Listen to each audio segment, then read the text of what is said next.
Warning, the following contains material that may be too disturbing to some people. Descriptions of violence, mature situations, and adult themes. This is intended for mature audiences. Viewer discretion is advised.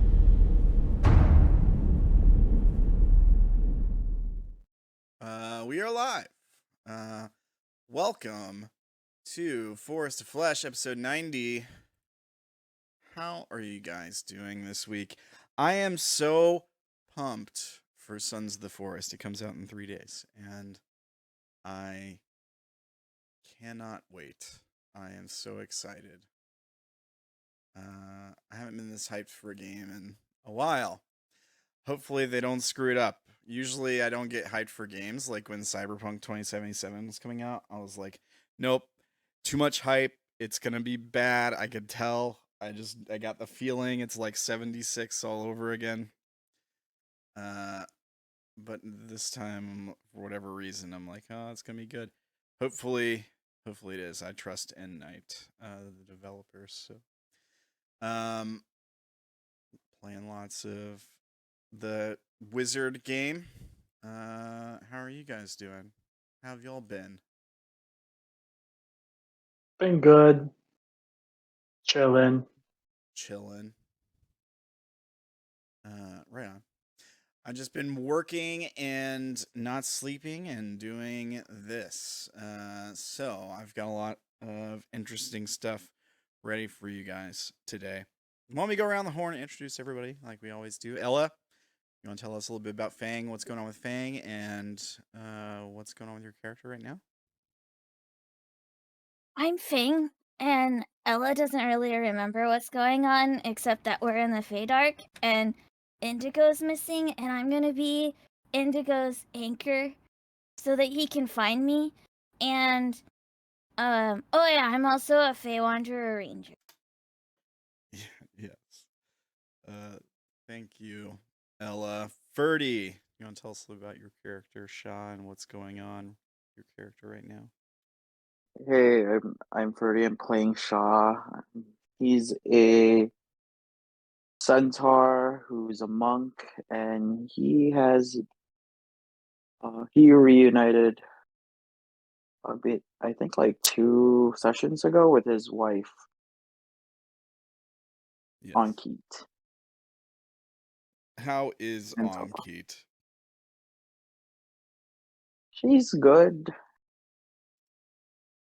Maybe tonight we'll train her to become a powerful wizard, or is she a sorcerer? Druid? I don't know what she is. Okay. Cool. Thank you. Thank you, Ferdy. She's a satyr. I think the appropriate is it satyr reveler? I don't know what I based her off of. But satyrs don't typically have a lot of. They're not, most satyr creatures are not very tough. But she does know some magic that a typical satyr doesn't know. So that's cool. She knows a lot about ritual magic and stuff. Right. Yeah. All right. Thank you, Ferdy. Kyo, tell us a little bit about yourself, your character. What's going on with Lumaki right now? Lumaki, he's a Path of the Giant and Rune Knight fairy. And he's kind of scared to go into the city, but he knows that he needs to protect the other two. So he's willing to tank for us. Yes, he has been a pretty good tank so far. Took a lot of damage in one of the previous encounters, that's for sure. Took all the damage.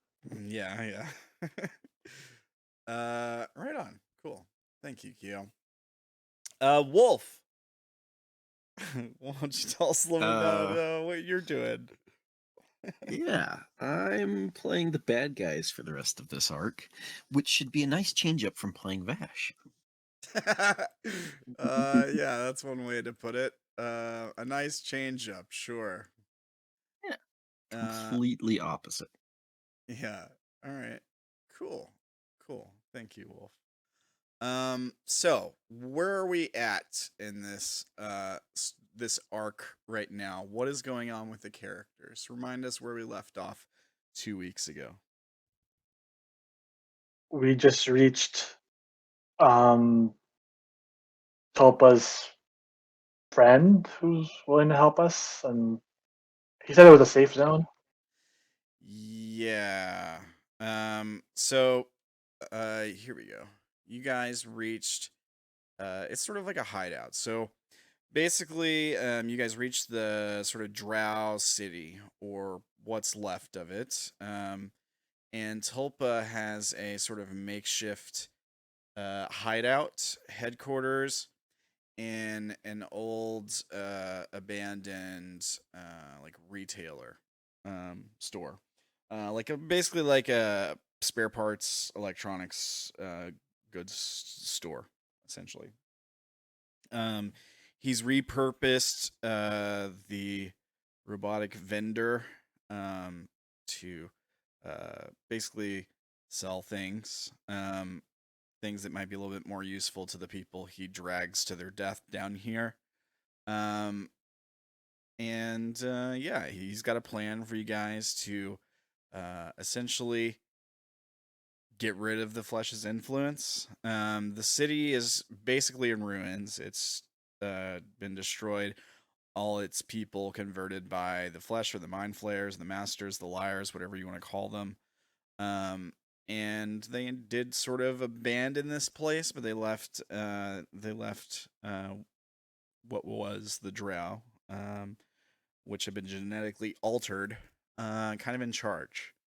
And in that vacuum, one of them sort of took hold of the flesh, incorporated themselves into it, and is doing bad things. Like they've been, maybe they've been consumed by it, and the flesh has sort of taken control more directly, or what have you, and it's just been wreaking havoc across all the planes and here.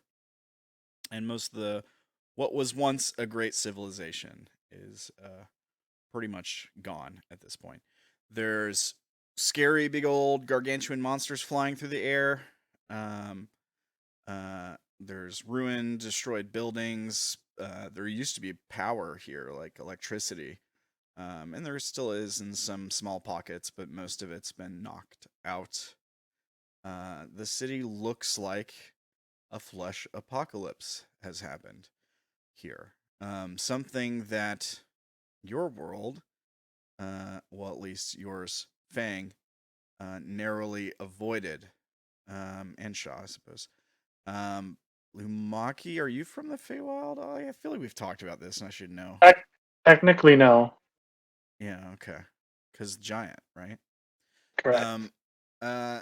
Yeah. So I don't know how much you would know about what's going on in the world with the flesh currently, but it might be, depending on how much you know, you might be thinking that this could be a potential future. Well, he doesn't remember a lot of things. That's right. Yeah, you've had your memory lost. Yeah, fair. All right. Yeah, well, the Feywild narrowly avoided a fate similar to this one. Yes. Okay. And basically, you guys are getting ready to try to go through the sewers to get around some of the patrols, some of the insane monsters roaming the city, to have a more direct shot at this palace where this like central hub is, where the matron mother is, to take them out and have Tulpa essentially replace her as like a conduit to the flesh, or like an avatar to the flesh. We'll get into that maybe some today, exactly what that means. But it basically is wanting to try to. He thinks he can control it. He thinks he can not be influenced by it. and maybe stop some of the bad stuff it's doing. Yeah. Okay. Today we start off with a scene. We've had a few of these. This is a scene I've been wanting to do for some time. I think today would be the perfect time to do it. We've had a few scenes like this. So we fade in on a tropical jungle valley. In the valley, there is a lot of smoke. There's fires burning in the distance, and sort of all over the area. As the camera sort of zooms in from like an above aerial shot, we just see destruction. Landscapes covered with blood and viscera. Just chaos, smoke hanging in the air all over the place. In the background, we see like a volcanic eruption, and we see still lava pouring down the mountain towards this valley. We see bodies laying all over the ground, in some places armies just burned up or killed by some other means. As the camera's like sort of looking down at the ground, we hear a screech in the air. The camera pans upward to see an immense dragon made of fire flying through the air, breathing down fire on tendrils on the ground that are reaching up to grasp for it.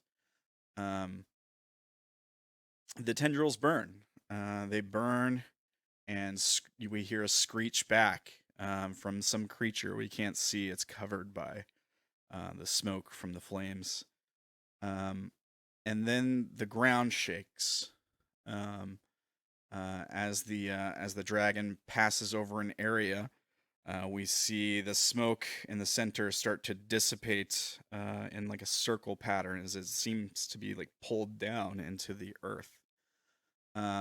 Rising from that empty space, that dark void, we see more tendrils as they push their way forth out of the ground through the smoke, rising into the air.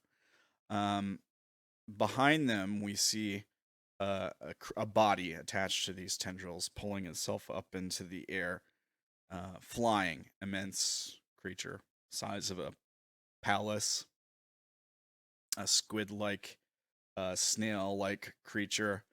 It's slightly out of focus. On its back, we see a golden pyramid as it starts to rain. The dragon, enraged at the sight of this challenger, turns toward it and begins to fly toward it, screeching and attacking with blind fury. We hear the sizzling of rain crackling off the dragon's hide as we see the tendrils of the dragons flying towards this giant squid snail-like creature with the golden pyramid on its back. Its like tentacles widen as if to embrace the dragon as it approaches. We see the dragon closing in, breathing fire, getting really close to the creature. And then suddenly, we zoom in on the squid-like, snail-like creature itself as water pours forth like a river, like an ocean of water ejects from its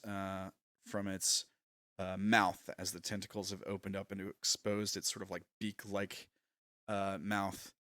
And then there's a sizzling sound and sort of an explosion in the air around the two creatures as the amount of water hitting such a hot fire sends smoke and ash and just a rippling cloud out in all directions.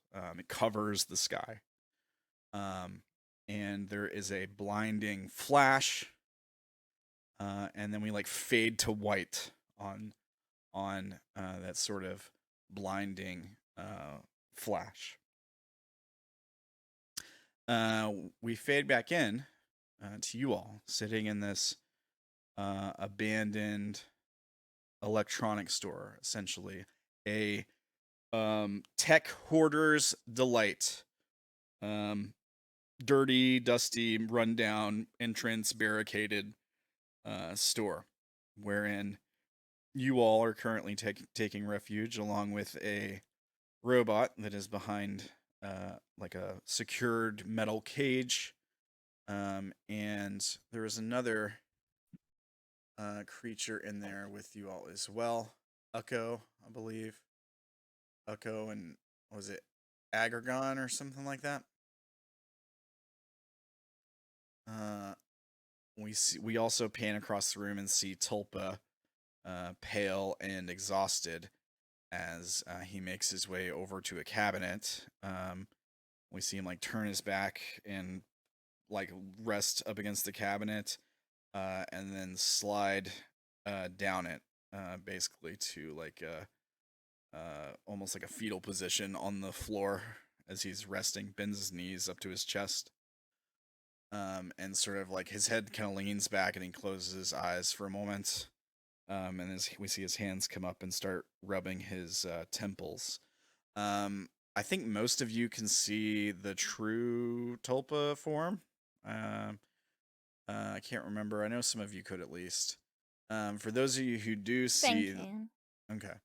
For those of you who do see the illusion that Tulpa puts on, it would be like flickering on and off at the current moment,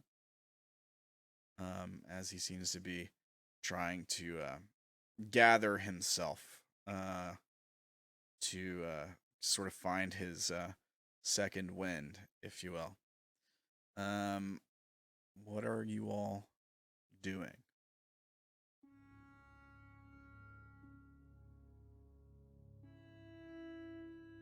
Are we still shopping?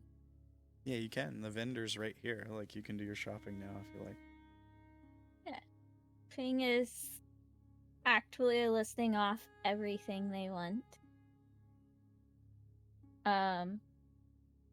Which includes a bag of holding,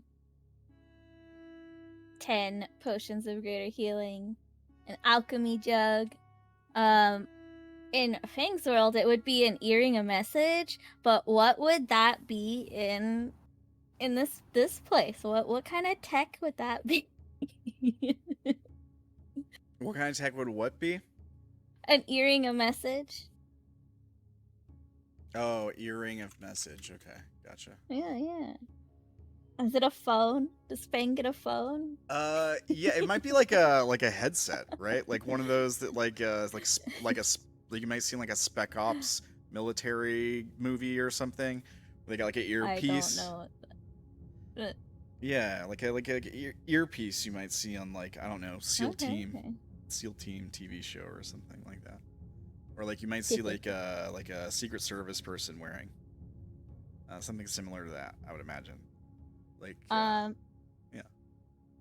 so Fang wants to get one of those as well, because they realize talking quietly to a single person is actually pretty useful. And then they also want to buy some walloping arrows. All right.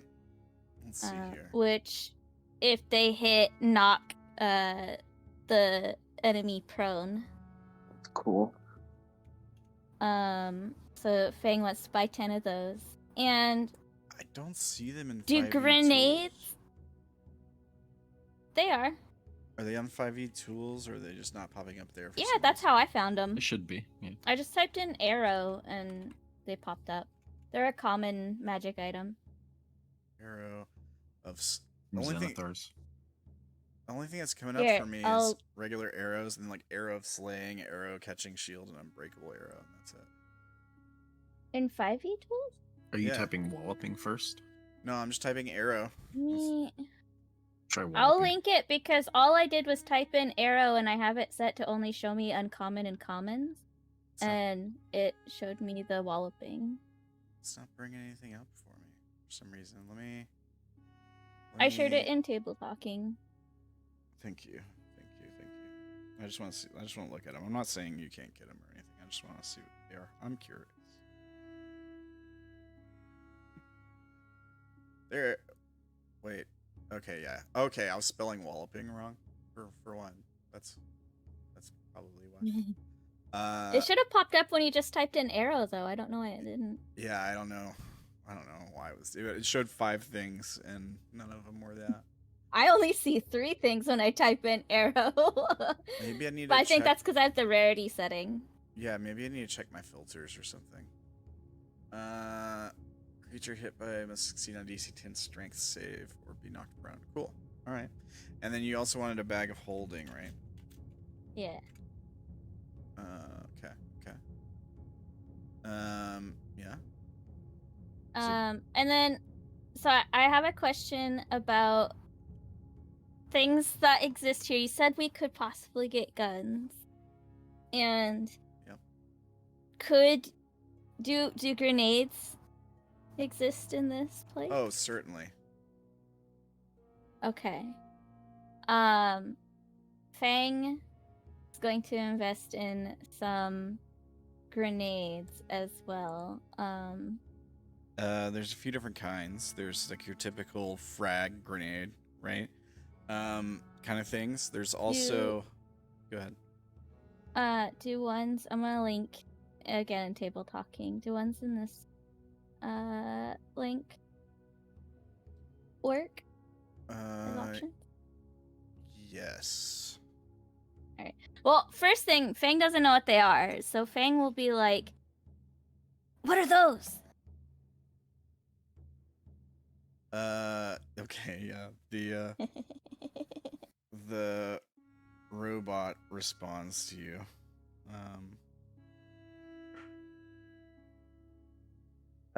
These are improvised explosive devices.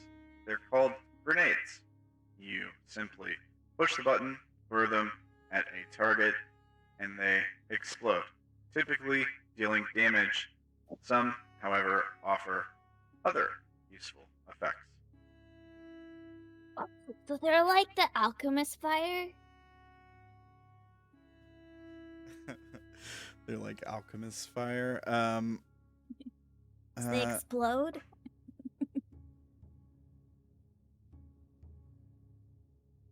What is alchemist fire? When you throw it, it explodes and makes the target go on fire. Yes, very similar. This sounds like a device we called Molotov, I believe.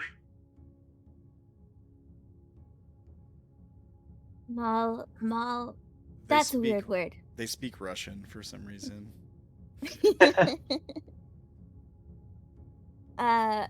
Yeah, so Fang will like basically go through and ask what each one does, assuming they look somewhat different depending on what they do.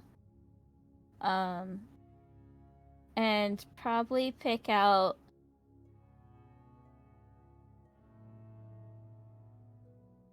They're 500 gold each. Just keep in mind. yeah, 4,000. which means they're 1,000 to convert our currency, right? Yeah, well, actually, the rare ones listed on the list are 1,000. Oh, I thought we couldn't get any rare things. I'm gonna say, yeah, you can't get the rare things. Those look a little too OP. Maybe. Okay. Um, I wasn't looking at anything that said rare in it, just because you said we could get uncommon and common, Okay. and mundane. I just wanted to clarify. There's also Yeah. the ones that are 250, the standard grenades. Cool. But yeah, they basically twice the price for you guys because you're doing you're exchanging gold for credits or whatever at a loss. I calculated it out, and like after calculating, like turning all the platinum, like converting how much that's worth in gold, we each, like splitting it up between the 3 of us, we each get 44,000 plus gold. So we could buy 44 uncommon items at that price. So I think we're good. Yeah. 44 each. I gave you guys way too much money. It's fine. I mean, I think I just had you guys roll on a horde, which is like Yeah, you did. what you should Yep. be getting. So I think we rolled high too. yeah, maybe. Mhm. Okay. Yeah, so I think Fang's probably gonna get maybe one of each damaging grenade. Here's the question. Let me see how many that is. Are you going to buy a grenade launcher? Nope. Okay, alright. Fang, because to throw things takes strength, Fang is also, when they get the grenades, going to buy a potion of Hill Giant strength. Okay. I mean, you could just buy the grenade launcher, right? I could, but the thing is, I'm not proficient in that. It is, yeah, it's bulky, yeah, I guess. So I'll just rely on throwing things. Okay, yeah, okay. Alright. Yeah, let me see how many, if I'm buying one of each uncommon damaging ones, that would be 1, 2, 3, 4. What's Cackle Fever? Cackle Fever? Look at the bio grenade. Let's see here. Where's the bio grenade? I don't see. Oh, there it is. Affects creatures. You fail a DC 20. Let's see. Let me look it up. I would assume it's something similar to like hideous laughter or something like that.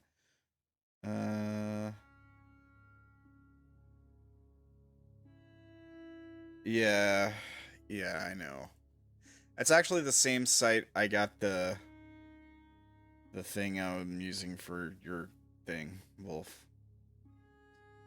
The thing that I said I wasn't sure if it was homebrew or not. So, yeah, the grenades are probably homebrew, but that's fine. I was gonna do stuff like that anyways. Okay, I was looking up Cackle Fever. It does auto-populate, so that's a pretty good sign. Cackle Fever. I have a few paragraphs on it. Would you like to know what it does? This disease targets humanoids, although gnomes are strangely immune. While in the grips of this disease, victims frequently succumb to fits of mad laughter, giving the disease its common name and its morbid nickname, the Shrieks. Symptoms manifest 1d4 hours after infection and include fever and disorientation. The infected creature gains 1 level of exhaustion that can't be removed until the disease is cured.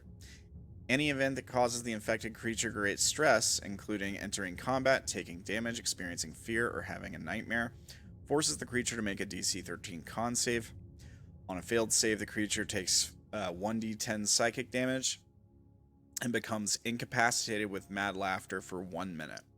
The creature can repeat the save at the end of each of its turns, ending the laughter and the incapacitated condition on a success. Any humanoid creature that starts its turn within 10 feet of an infected creature in the throes of mad laughter must succeed on a DC 10 con save or also become infected. Once a creature succeeds on the save, it is immune to the mad laughter of that particular infected creature for 24 hours. At the end of each long rest, an infected creature can make a DC 13 con save. On a success, the DC for the save and for the save to avoid an attack of mad laughter drops by 1d6. When the saving throw DC drops to 0, the creature recovers from the disease. A creature that fails 3 of these saves gains a randomly determined form of indefinite madness, as described later. Indefinite madness is a permanent thing that is in the DMG. I believe there's a table for it. I think I've rarely given one to somebody on the show once or twice, maybe. But if it's the same thing I'm thinking of. But basically it's permanent, like, character effect. It can be like, if I recall, some of them can be like things like, I'm convinced that someone is trying to kill me, and I'm paranoid or whatever, that everyone. Yeah. Orilyn did get something like that, but you said it was temporary. There's temporary I think ones. she rolled well enough or something. Yeah, there's temporary ones and there's permanent ones, which I think are the indefinite ones. Madness. Let me look at page 258 here.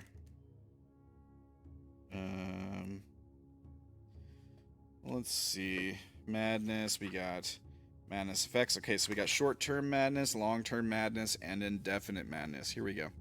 Being drunk keeps me sane. I keep whatever I find. I try to become more like someone else I know, adopting their styles, mannerisms, and name. I must bend the truth, exaggerate, or outright lie to be interesting to other people. Achieving my goal is the only thing of interest to me, and I'll ignore everything else to pursue it. I find it hard to care about anything that goes on around me. I don't like the way people judge me all the time. I'm the smartest, wisest, strongest, fastest, and most beautiful person I know. I'm convinced that powerful enemies are hunting me and their agents are everywhere I go. There's only one person I can trust and only I can see them. This special friend. I can't take anything seriously. The more serious, the funnier I find it, and I've discovered that I really like killing people. Oh, maybe Vyra's been infected with this. Yeah. So that's the DMG list of indefinite madnesses. You can always make up your own too. Lumaki's just gonna get a whole bunch of potions, a bag of holding, and an earring of message, and a couple grenades also. I posted it on Roll20. Oh, all right, cool. Sonic grenades, arc grenades, cool. Ever smoking bottle. All right. I was asking Tulpa something. Oh. Tulpa, Yeah, what the hey. sewer is like. Is it dark? And if it has tons of water? Tulpa would say he wouldn't even open his eyes. He would just kind of grunt as he's like rubbing his temples, that the sewers are old and abandoned, that they do probably still have water running through them, because they were quite well engineered. Okay. And let's see. They are dark, definitely. There's no lighting down there. That the power to the sewers has already been cut off. Okay. Sorry, I'm responding to a DM. It's possible there could be some monsters down there that you run into. There were before, when everything was normal. Sometimes there would be things that found their way into the sewers. But you know, if there are still stuff down there, who knows what they've been feeding on, because there hasn't been people around to put things into the sewer for some time.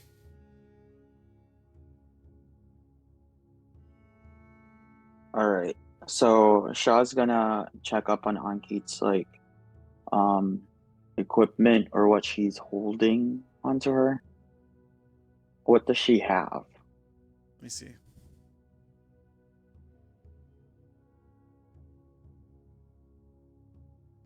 I always have trouble finding Ankit's sheet when I want to find it. Here. Just do a search for it. That usually helps. Ankit. Here we go. I have classified Ankit's sheet as Satyr Leader. Okay. She has a short sword, a short bow. Let's see. It's not quite a spell book. It's more of like a research book, but it does have descriptions of a couple spells in it. Like runes of the spells, traced out and explained. She's sort of using it as a makeshift casting focus for the time being. Okay. And she probably would have some money to roll me a D200.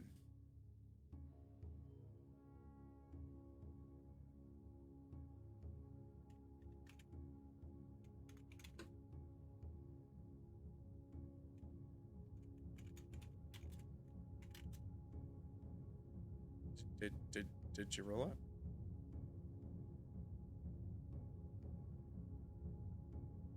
Ferdy?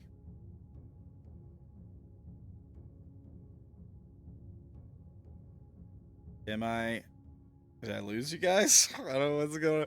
Okay, there it goes. All right. 37 gold. She also has, let's see, some leathers. She got some water skins on her. And a couple of rations. She's running low, though, on water and rations.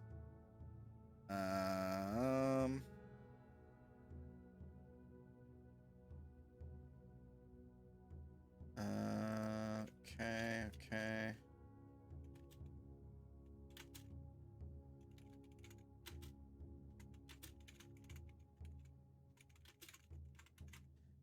And,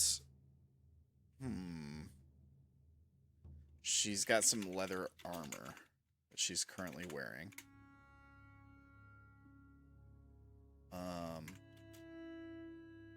She also has like a set of what are they called, like pan pipes or whatever? A pipe flute that's basically like different lengths of pipe all laid out side by side. Does that make sense? Mm-hmm. A pan flute. Pan flute, thank you. Oh, I didn't know you play music. She says, you're married to her? You didn't know she could play music? All right. She says, Never played. yeah, she says, I'm not very good at it, but it's sort of a pastime among satyrs. And she might even have, like, a bottle of wine. An unopened bottle of wine.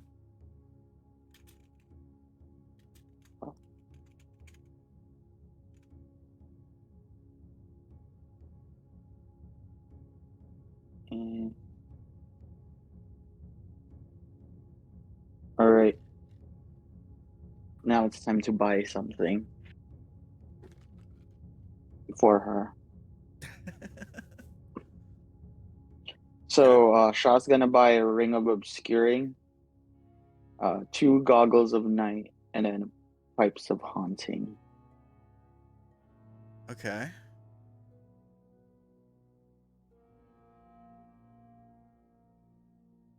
I don't know if she could see in the dark, but She does not have dark vision, no. okay, then I'll give 1 goggle to her. Goggle of night. Goggle of Yeah. night. Or is it goggle or something like goggles of night? Yeah. Okay.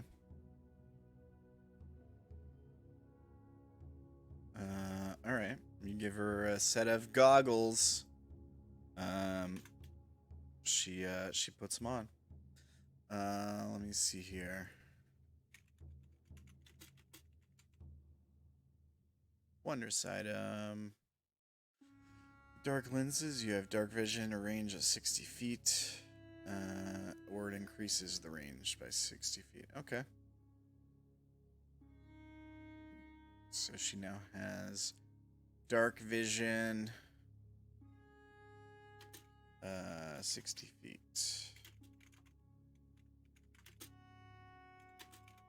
Okay.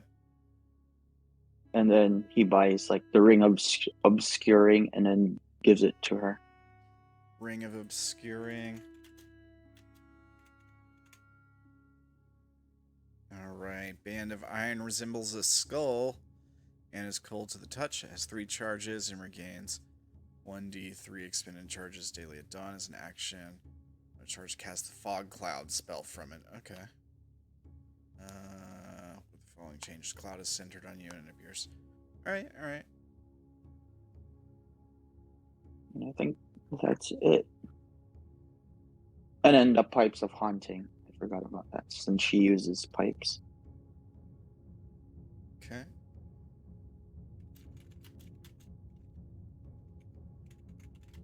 And Haunting. Alright. Let me take a look at those. Alright, Pipes of Haunting. You must be proficient with wind instruments to use these. They have 3 charges. Use an action to play them. Expend 1 charge to create an eerie spellbinding tune. Each creature within 30 feet that hears you must succeed on a DC 15 wisdom save or be frightened. If you wish, all creatures in the area that aren't hostile towards you automatically succeed. A creature that fails can repeat it at the end of each of its turns, ending on a success. Creature that succeeds is immune for 24 hours. Regains 1d3 charges at dawn. If you have proficiency, you can add your proficiency bonus to any checks you make to play music with the instrument. Cool, cool, cool. A bard can do blah blah blah. Cool. She's not a bard, I think. Hey, Maury, Ella, Unrooted, Busy in the chat. What's up? Nice to see all you guys here.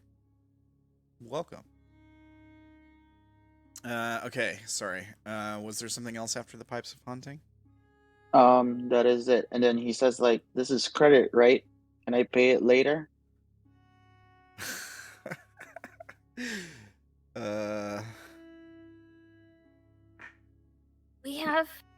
We have coins if you want to take them out of the bag. How much coins? A lot. I'll borrow some then. Well, they're all. It's not borrowing. They're all of ours. Oh. Then I'll take some then. Thank you. Yeah. But you have to dig it out. I'm not sticking my hand in the beetles. I'll try it then. And I'm not dumping it out, because that'll dump out the other thing. What are you trying? Grab the gold. Out of the bag? The bag of holding or whatever? Yes. Alright. You reach in. Make a wisdom save. Alright. Rolling. I don't know why it's taking forever for me when I click this. Yeah, it seems like it's been picking on you for a couple sessions now or something.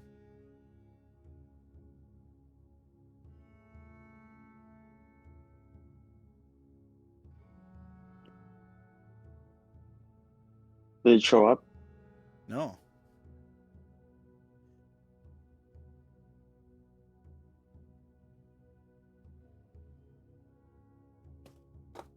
There you go. Let's see.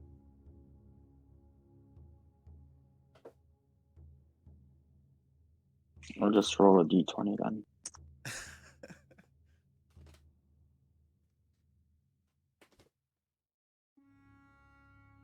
Hang on a sec. I'm dropping things. Anytime now. It says rolling the dice.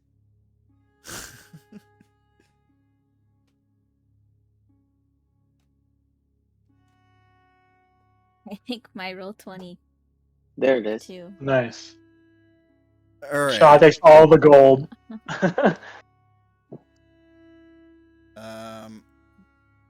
Are you sure if I just type... Do you just type /roll d20? He rolled the d20, yeah.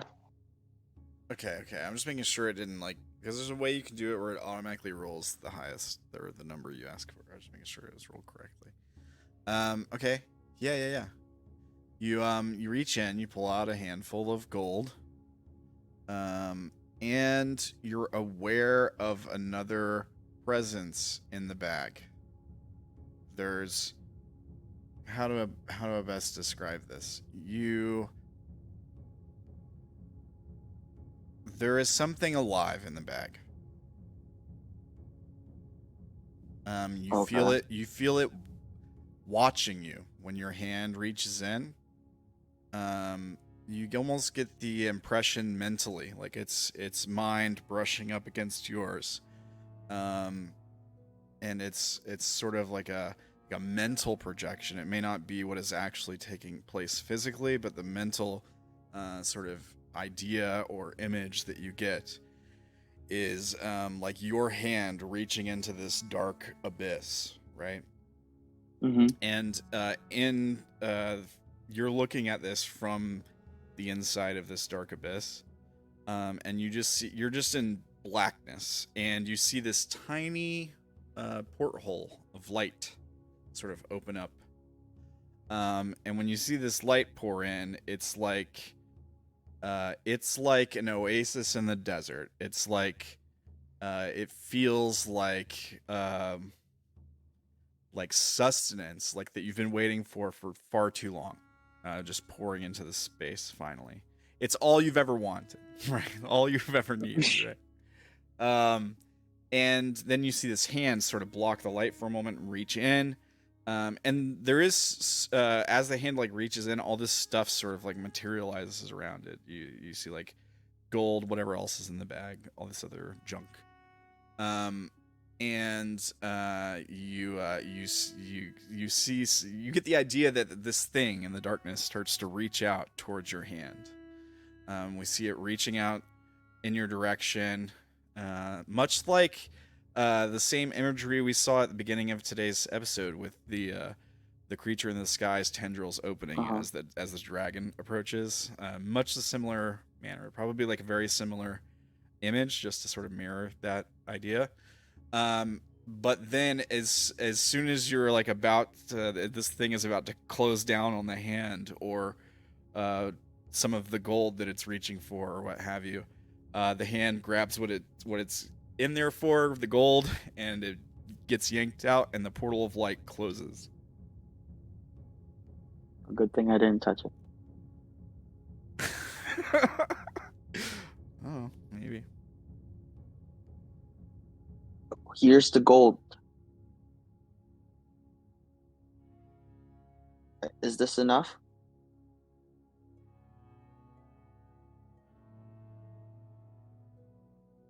I hand it to the robot.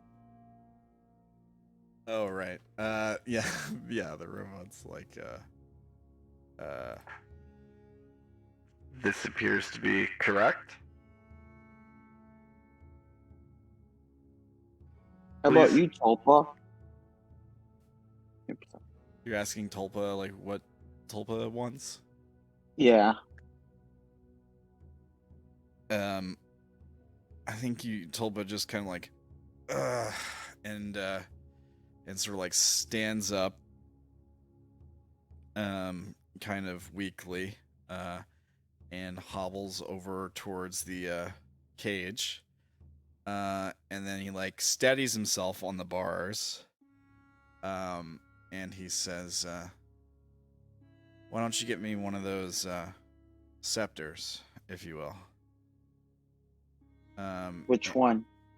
He's talking to the robot, and the robot says,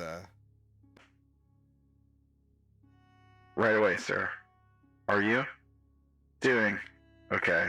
You seem different." And Tulpa says, "Don't worry about it. Scepter, please." And he like reaches his hand up to like the coin exchange machine and drops a bunch of the credits into it, those black wedge-shaped pieces of metal. Yeah, and the robot behind the cage, the robot like reaches for one of those. They're almost like safes. These metal like cubby holes. They're sort of like fastened closed on the wall behind it. One of its arms like reaches up there and pulls it open. Grabs in what was inside, and when you see it pull out this scepter, it looks a lot like the one lightning rod that Orilyn had, and places it down on like there's like an exchange part of the counter. So there's like the cage goes all around the area the robot's in. There's like a counter with like like a mechanical door on it, basically. So when the money's put in, the robot just puts it on the door and like pushes it, or like turns a crank or something, and it moves it to the other side of the door, or like the latch opens, or whatever, and then Tulbakin like reaches in and grabs it, and stuffs it in his cloak.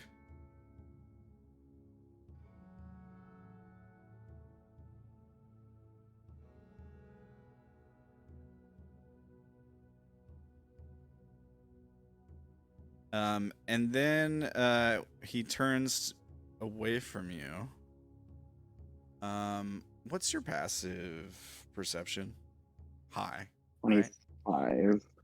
I think, yeah, 25 and then 26 for Fang. Yeah. They're Yeah. watching. What about you, Lumaki? Passive, Yeah. 17. All right. I think for sure Sha'ah and Fang pick up on this. Lumaki, you can too if you want. I think it catches Tulpa off guard. When he turns back towards you to like walk away from the counter, go back to resting, his nose starts to bleed. So you see like a gout of blood run down his face. He quickly like puts a hand to it and wipes it, and looks at it. And we'll say this: everyone sees it, but Fang and Sha'ah, you notice that the blood is black instead of red. And Oh. since you're like up there in the high 20s, you see something wriggling around under his skin, like when it happens, like near his eye and nose, like something pushing out from the inside. I think he showed us that he had worms in him, didn't he, before? Yeah, he was. I don't think he's hiding it necessarily. Just it's getting worse.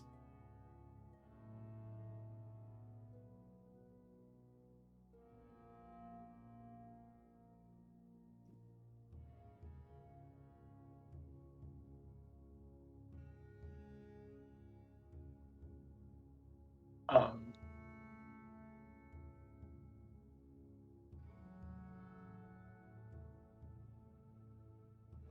Yeah. Something about it is different than before. His health is not doing well.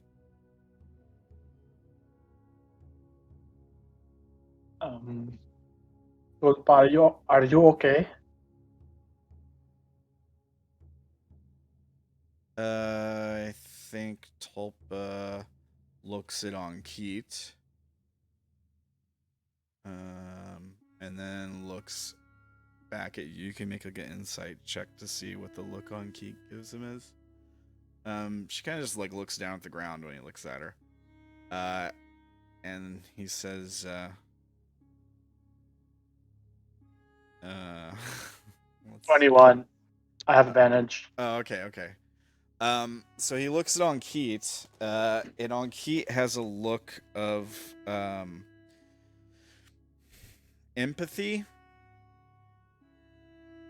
And Tulpa's look is like, when he looks it on Keat, is sort of like almost like protective a little bit, like almost like he's making sure she's okay. And then sort of like a resignation that kind of washes over his face. And he says, I will be. This is to be expected, I think. Running out of time.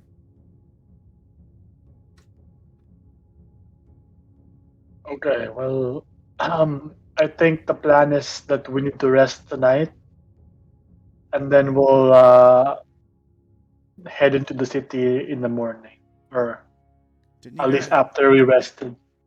Did we rest before or after? I mean, you guys are all full health. I assume you guys like just I'm at rested. 148. out of 155. Oh, So I don't think we long rested yet because we instantly got distracted We by just got something. here. Yeah. Yeah. Okay. Yeah, okay. So Tulpa tells you he's got a limited amount of time, and your first reaction is to long Well, rest. we'd already planned on resting though. That Yeah, was the whole It- idea. Plan. yeah. The She knew the travel was plan. 48 hours. All right. Fair enough. Okay. Tulpa says there's a few blankets that he's managed to scavenge, some leathers, and there is one couch in the back room. Other than that, find a corner, and it's not covered with goods that were never sold or have been broken or taken apart to fix other things. Okay. Yeah, that was also part of the reason going to the hideout. Yeah. Do we need to barricade or anything? Or do you think we'll be safe here? He says, well, it certainly couldn't hurt to barricade just in case. I usually do if anyone's going to be unconscious.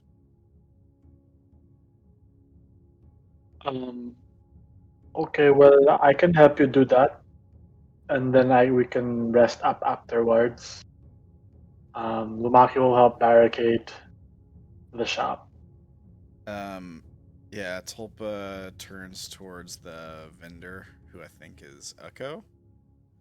And he says, do us a favor, if something starts trying to get in, wake us up, will you? And the robot says, yes, sir.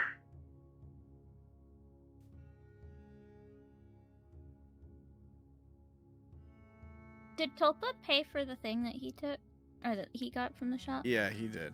He put credits Oh, in okay. the coin exchange thing. All right. Just double checking. I want to make sure I've got our shared money, like, properly updated.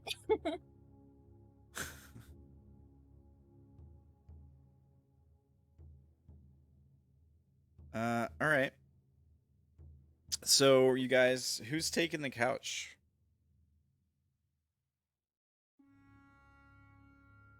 The lovebirds can take the couch. Yeah. All right. I love couch. Let's see here. Let me take a look at on Keith's sheet again.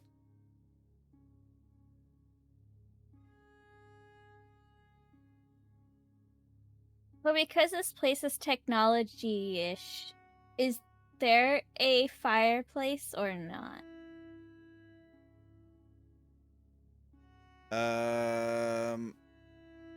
Is it yeah, heated at all? It's like a shop that has a little bit of power.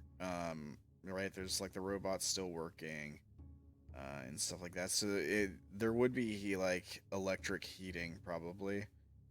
And yeah, it's working okay. Like the air is dusty, and the place is cramped and kind of dingy and dirty. But yeah, the temperature is manageable at least. And there's probably even like some kind of thermostat on the wall somewhere with symbols, unless you speak Undercommon. I do. I think all of us do. Okay. Yeah. All right. Then you recognize the symbols on the thermostat to be like numbers. I don't know that you would know like degrees and temperature and stuff like that. I don't know how well. Probably versed in not. Fang just knows warm, cold, comfortable. Yeah. And So too hot and too cold. imagine like a digital thermostat, and what that would look like to Fang. And what all are you those guys. numbers? So is the heating like? Is there a fan that's blowing the heat, or is it There'd just be like like? a vent or something, yeah. Is it blowing dust? Because you said there is dust. Is it blowing dust too? Well, it's just like the room is dusty from all the stuff. Oh, okay. Yeah. Then Fang is gonna set up their sleeping gear near the vent so they get the warmth from that. Okay.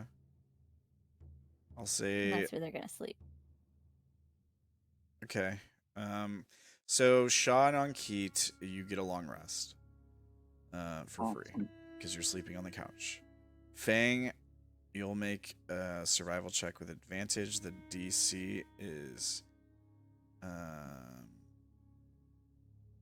17. After all this 15, time of 15. traveling and sleeping in weird places, I'm giving you advantage sleeping on a because floor. I'm giving you advantage because you're okay. you're next to the vent and stuff. The warm vent. You said survival? Yeah. Oh, well, with advantage, there's no problem with that. Yeah, exactly. Literally no problems. And Lumaki, you also get a survival check. It's the DC's 15. I think 17 is too high for both of you. Nice. All right. Yeah. Yeah, it's something about sleeping on the floor, the dusty room. Like there's circulating air, but it's stale.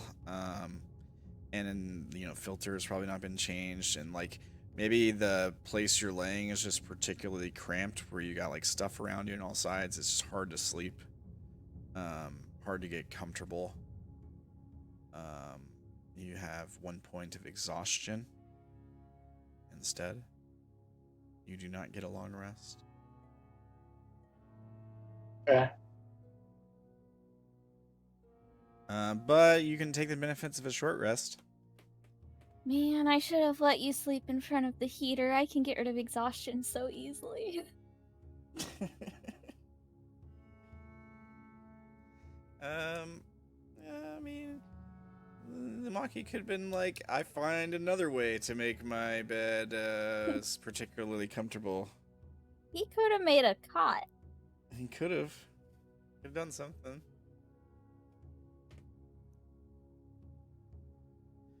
But it is too late now.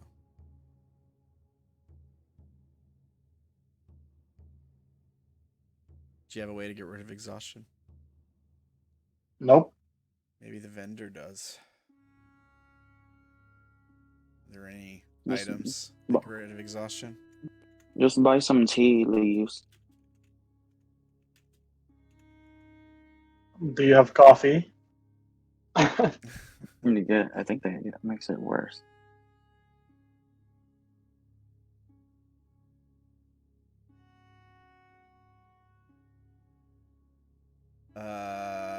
Potion of Vitality would do it, but I think it might be too rare. Let me see. Very rare, yeah.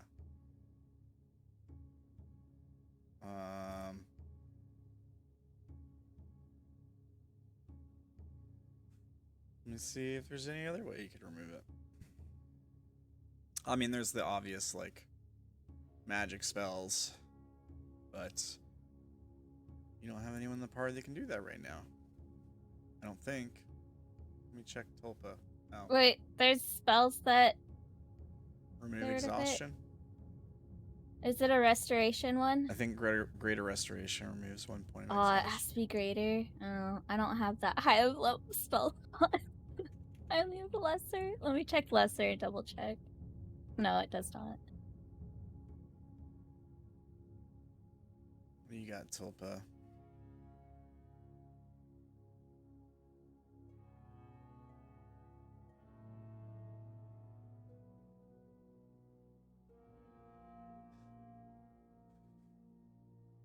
Calm emotions won't help.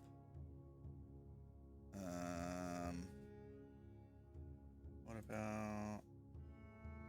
No, that definitely won't help. No, he doesn't have greater restoration. Because why would he? All things considered. Yeah,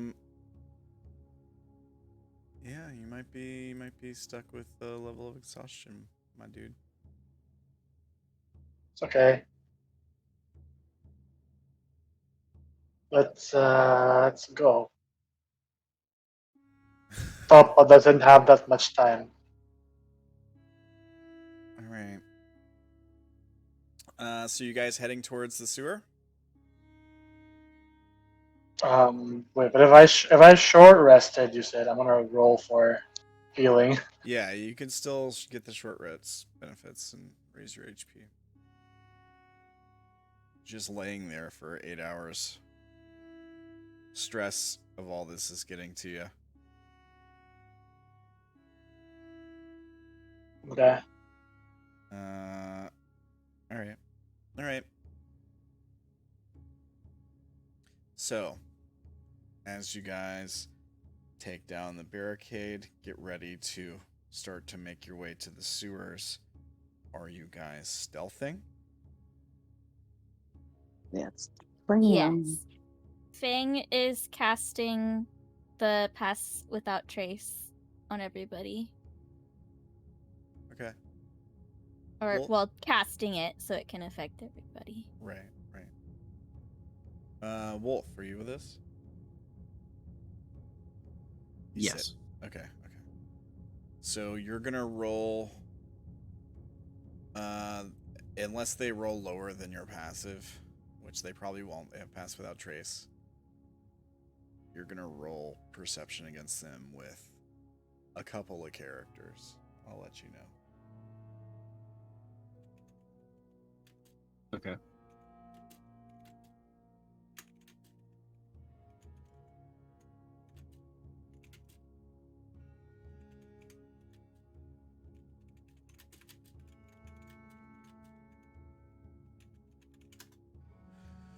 All right. Okay. So we're gonna have all you folks roll. So let's see. We got a Lumaki roll and a Fang roll. Lumaki's got 26. Fang's got 22. Let me get out my calculator here, because we're gonna take. I already pressed it. Why is it taking a while?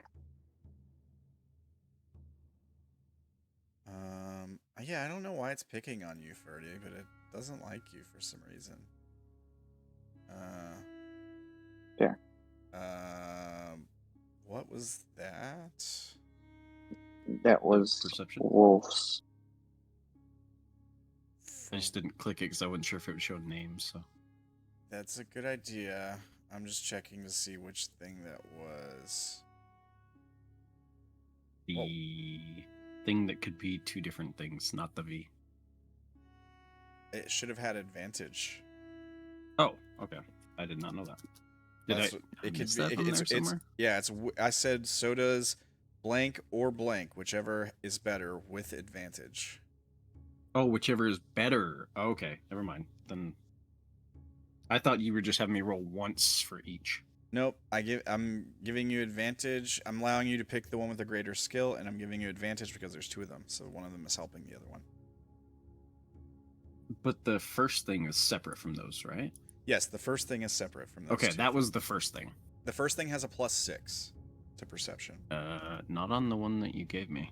I'm looking at. Yeah, it does. Yep, I'm God damn looking it. at. Alright. Well, then it's a 17 plus 6, 23. 23. And this is for the other one. Sha'ah got a 20, a 30, a 30. Okay. Oh, that's. I put 2d10. Okay, just roll it correctly. Yeah. Okay. 18 plus 10, 28. 28, and the first one got a 26. Is that what you said? Yes. 26 and 28. No, Okay. 23. 23 and 28. 23 and 28. Okay, keep that in your brain for a minute while we finish rolling for everyone else. Yes. Okay, so we got Sha'ah 30, Lumaki 26, Fang 22. So Tulpa and Fang. or I'm sorry, Tulpa and Ankit. Here's Tulpa. Who crits a 30. I accidentally rolled it on GM mode, but it showed up for the stream. Ankit. It's a 30. He crit. It's actually a 40 with the plus 10. Sorry.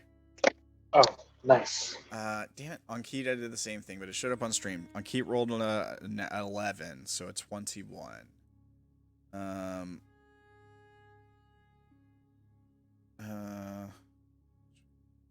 Plus 4. Okay.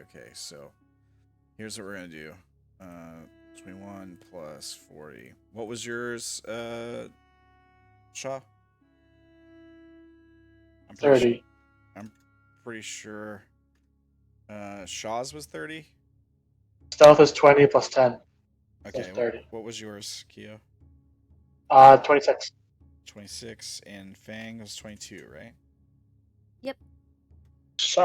Freddy said Ankit gets plus 5 for stealth. Why? I don't know. Is that a Satyr thing?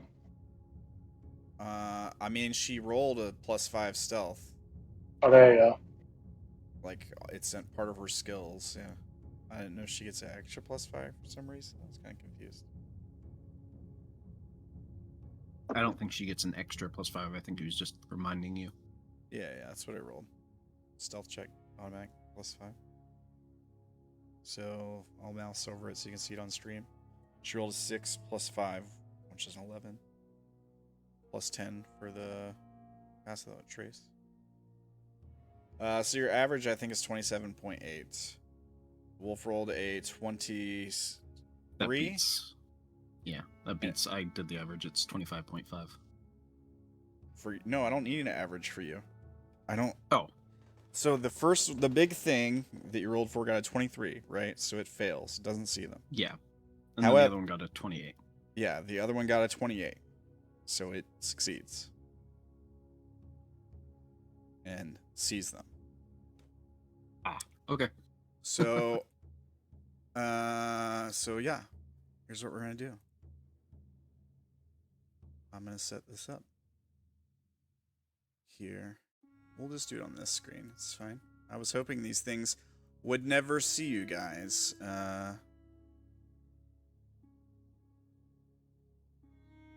Here's what happens. I'm guessing the one thing is with the two others? No, they're not. No, They're two different. Patrols. Two different encounters. Two different possible encounters. So these are the two that got the 28, right? Yes. Yeah. Okay. So this is what the encounter will be. All right. What I'm gonna do is I'm gonna add a grid to this screen. And because I wasn't planning, I didn't think that these guys would ever spot you guys. I'm gonna be honest. I didn't think that would happen. I hoped it wouldn't. And I'm gonna put these guys on screen. We'll just put them like over here somewhere. And we'll put you guys on the other side of the screen. Don't worry about like, this will be like a fairly basic thing. No need to worry about like cover. We can try to figure all that out in the moment. This will be like some theater of the mind combat, which we haven't really done. Hopefully it goes well. Okay. I'm gonna move you guys maybe a little bit further away, give you some breathing room.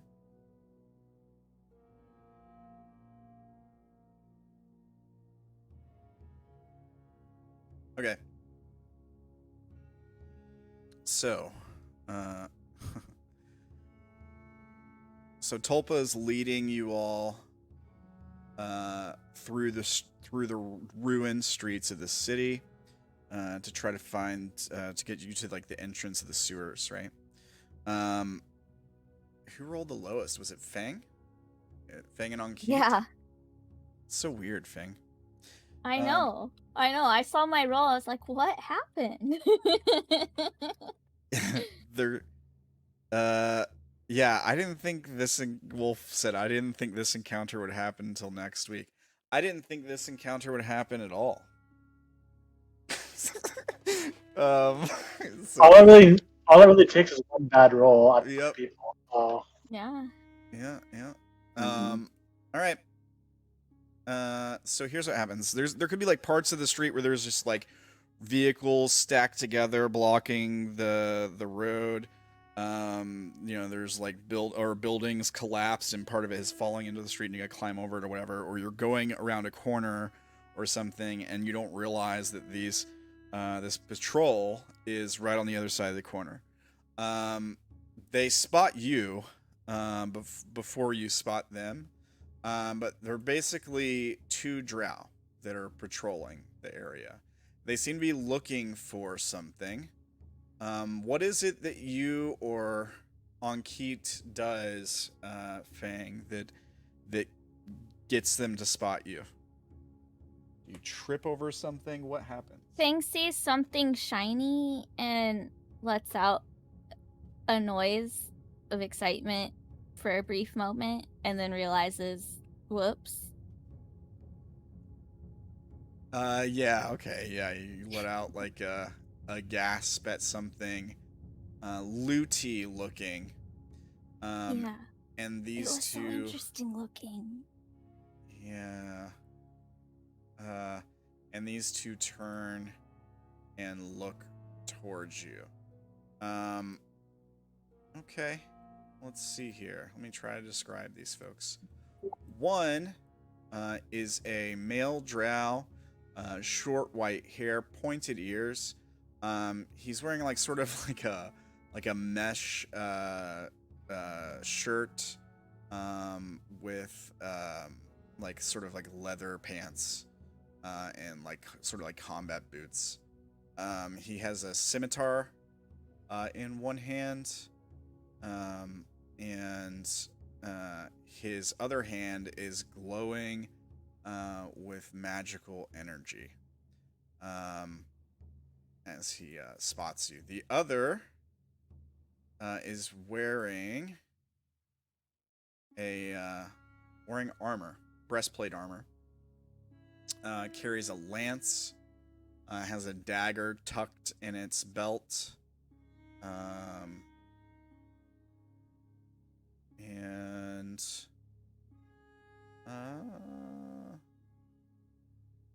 let's see here. And its eyes are glowing with divine fury. Once it realizes you all are there, as you like let out this gasp and it looks over in your direction. Its eyes flare with like divine light and energy. They let out a yell in Undercommon. This one yells towards this guy and says, "Oh yeah, I think you're right. Yeah, you're right. Yeah. It's like a insect stinger, not an actual lance. That's fine. Whatever. It's whatever. It's fine. And they're like interlopers, and they start sprinting toward you all. I suppose that is where we will have you all roll initiative. Now I will warn you, there's only two of them, and you're thinking, oh, there's only two of them. DM. Do not underestimate these guys. This is the part where we talk. This is the part where we repeat the old line. You don't always have to fight a combat to make it through it. Right? Like we've talked about stuff like, remember the Elder Brain Dragon, guys? Okay. I'm just gonna, throw that out there. Let me cue up some fight music.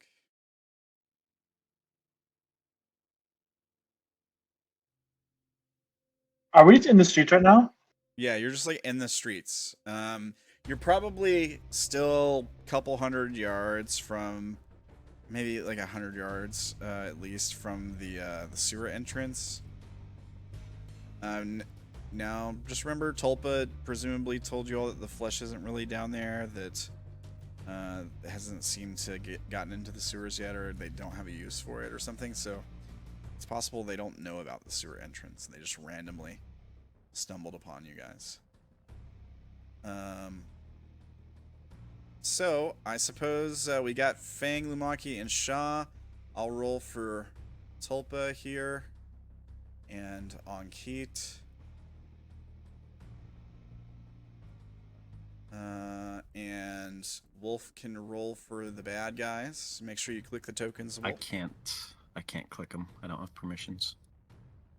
You got permissions on these sheets, I thought. Let me check. Not on the tokens. I have the sheets, but I don't have permissions on the tokens. You didn't tie them to them. Okay. That's my bad. And the... Okay, I think I know which one is which, but... I'll The message. stronger one is the male, right? I believe. Yeah, I think or so. the higher CR, I should say. Yeah, I think, yeah. Okay. Here, I'll message you.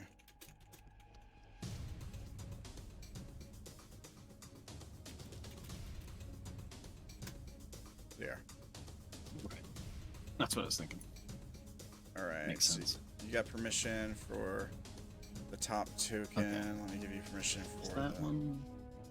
bottom one. You're gonna have to set up their HP and AC as well. Okay. Oof, no. Let me. I dropped something and I can't find it, so just give me a second. I'm gonna try to find the thing I dropped.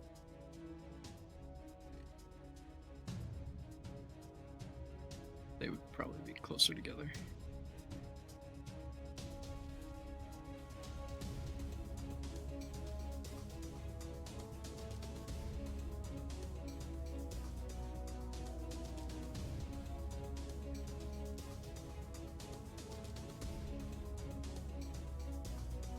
All right. Well. Ow. I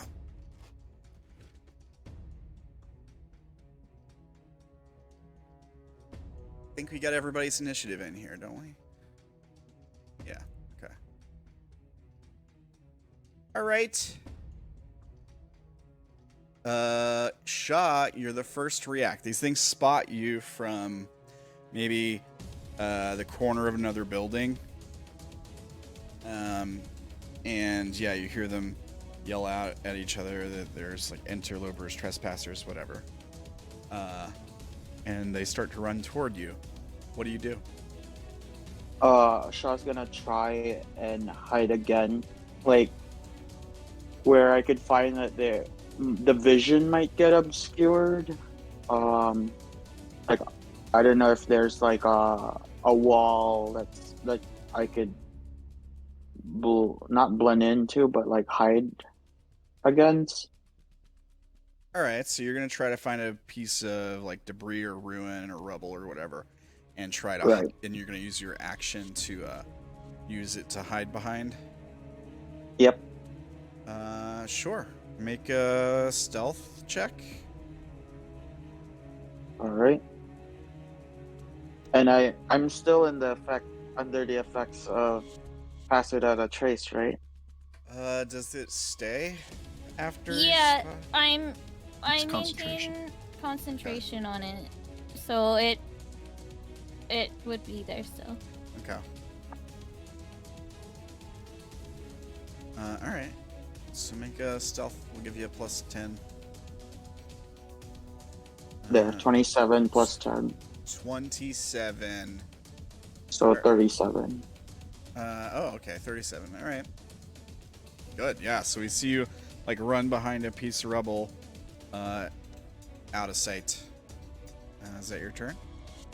Yeah, and since like on Keith's like on top, like he's riding on me, I tell her to duck and like hide as well. Oh, Okay, well, let's see how Ankit does.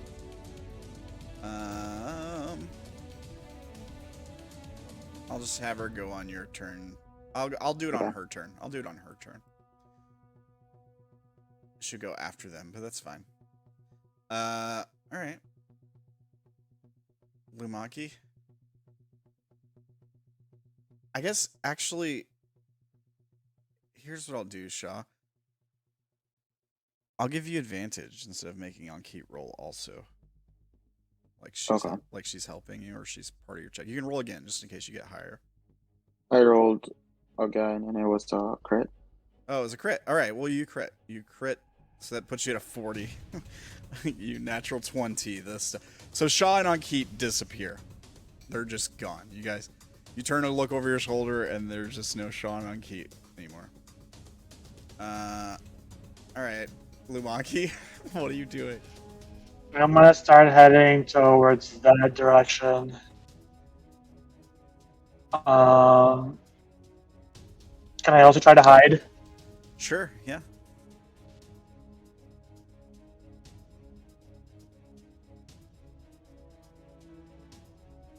$27.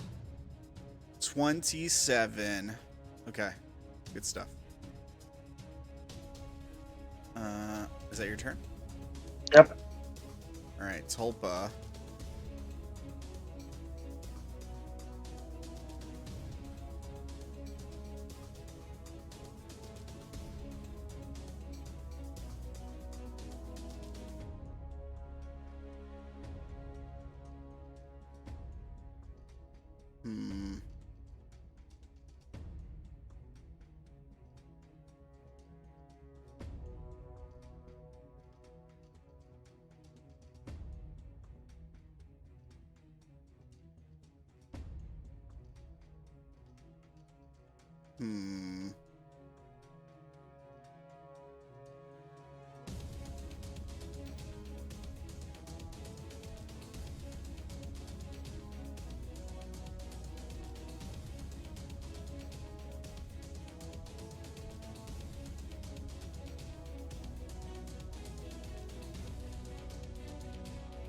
Let's see here.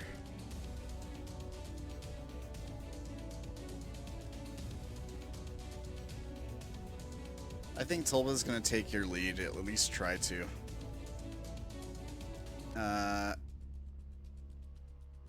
Yeah, he turns and sees you guys disappear, or at least sees Lumaki disappear. Maybe Sha'ah and Ankit are already gone. Are you guys moving towards the sewer, by the way? Yeah. Yes. All right.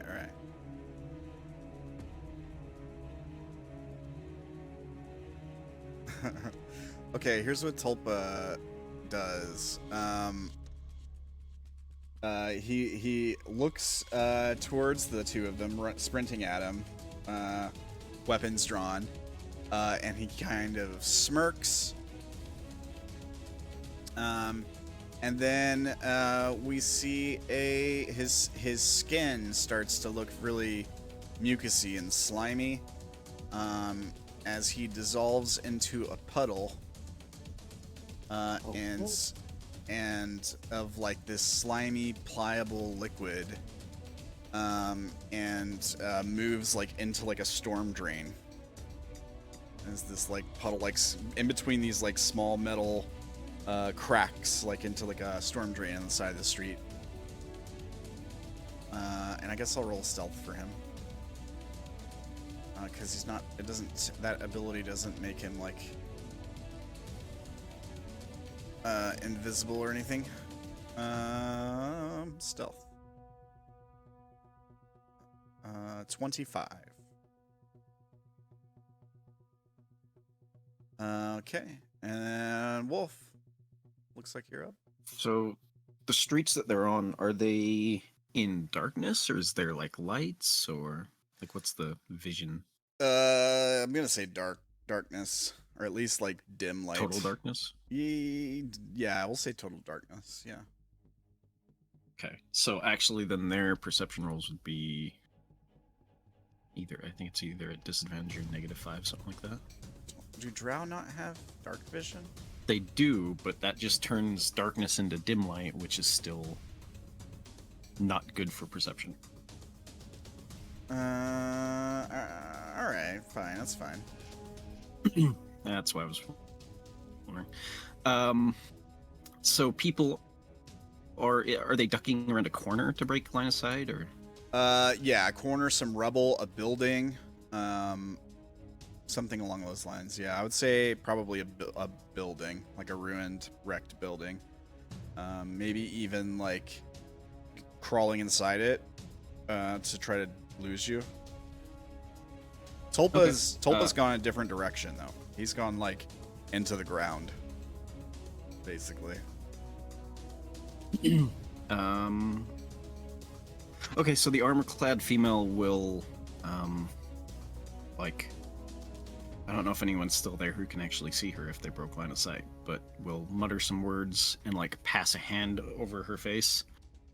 And she is casting a spell. Ooh, interesting. Can Fang still see her? Anything. If Fang's still there, If Fang hasn't had a turn yet, yeah. Okay. Do you want me to link it, or would they know what the spell is? Do you want to keep mystery, or no? I would. Yeah, I wasn't talking. can I roll an Arcana check to see if I know what it is?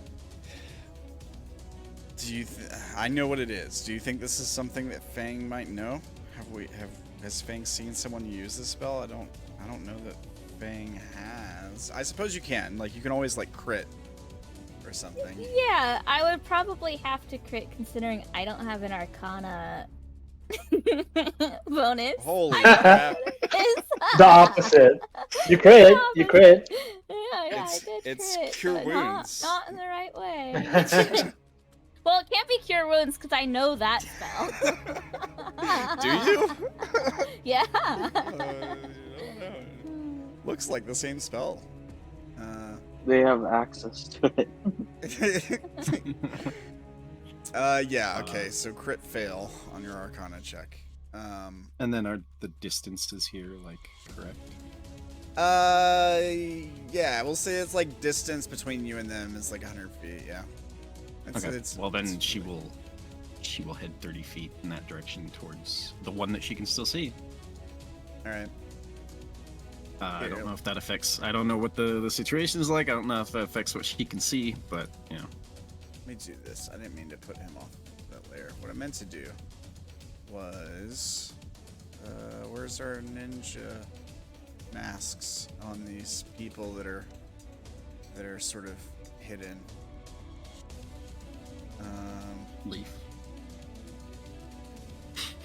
Huh? By the way, everyone does have to stay within 30 feet of me to get that bonus.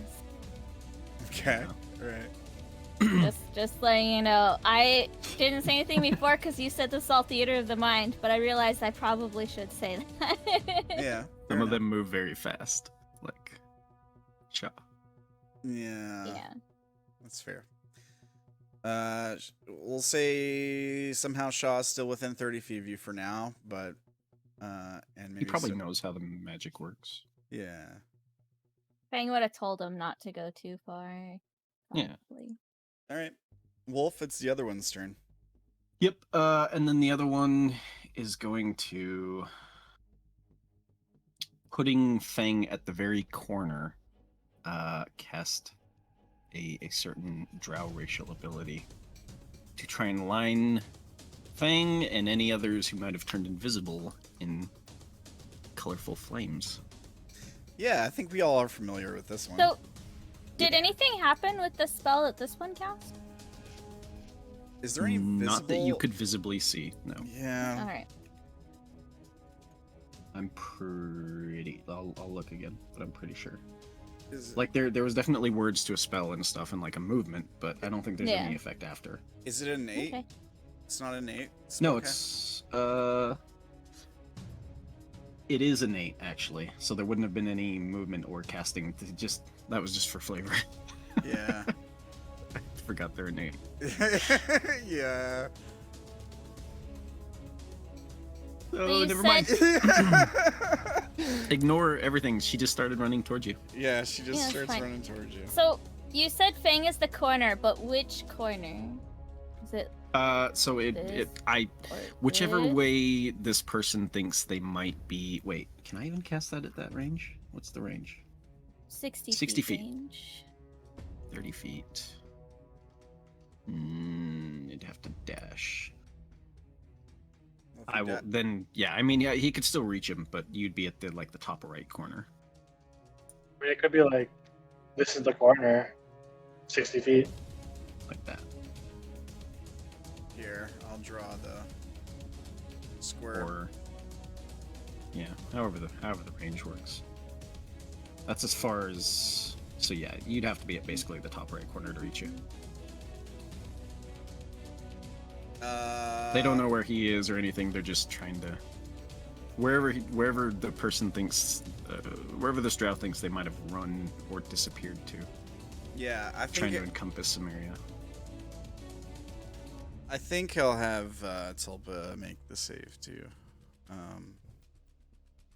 These guys are more thinking that there's like magic trickery afoot rather than just super stealthy people. Is Tulpa actually in the sewer now, though? Yeah, he turned into liquid and went through this grate into the it may not be the actual sewers, it could be like an off pipe. It's probably a relatively small pipe, like a off runoff something for the street or whatever. But he went through a grate, like a thick metal grate. Oh, well, it looks like he does fail, but he probably still wouldn't really be seen, because even with the 10-foot radius dim light, like, if he's far enough into the pipe, he probably can't be seen anyway. Yeah, maybe. I mean, there's probably like a faint glow coming from the pipe. Well, it would be 10-foot radius from wherever he's at. I don't know how and I'm deep he went into the pipe, is what I mean. I'm gonna say. I'm gonna say. Yeah, he's within 10 feet of the pipe entrance. There's like a faint light coming out. The the warrior drow forgot to do something because Wolf forgot to do something, but she would probably do. Okay. So I don't know how far away you are. 75 feet. Can she move it? Oh, yeah. If it's a 20-foot cube, wouldn't it be one smaller? Oh, yeah, you're right. So it would get either Tulpa or Fang. So Tulpa might be fine if you're...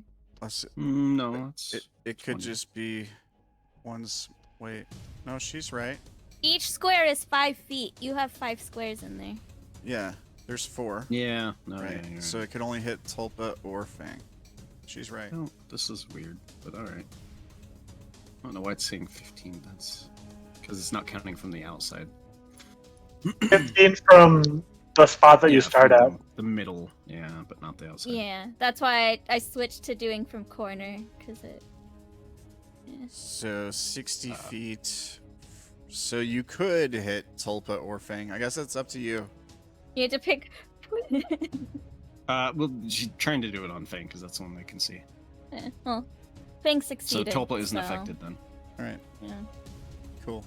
I guess there. I don't know if there's a. You don't necessarily see anything from either of these figures, but a spectral floating like snake-headed whip appears in the air between you and the running figures. Fang Okay.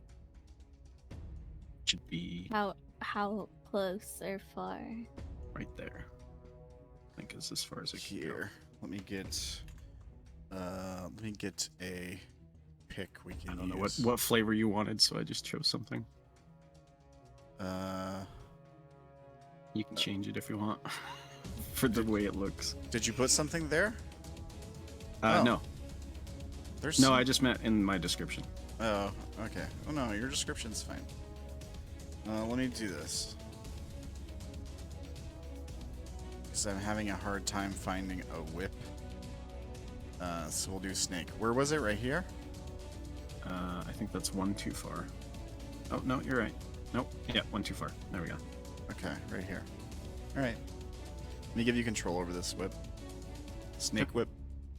Nothing happens, necessarily. It just appears. Snake whip. Appears in the air. And that's it for them. Alright. Ankit used her action to help Sha'ah stealth. So Yeah. Fang. Alright, Fang is also going to try and dart away since everybody else left them. And did Fang see which way they were going? Yeah, They you did, probably, right? Okay, so Fang's At least you saw which way Lumaki went. Maybe not Sha'ah and Ankit. yeah, maybe not Sha'ah. So Fang is gonna dart the way that Lumaki went, and +10. All right, 35.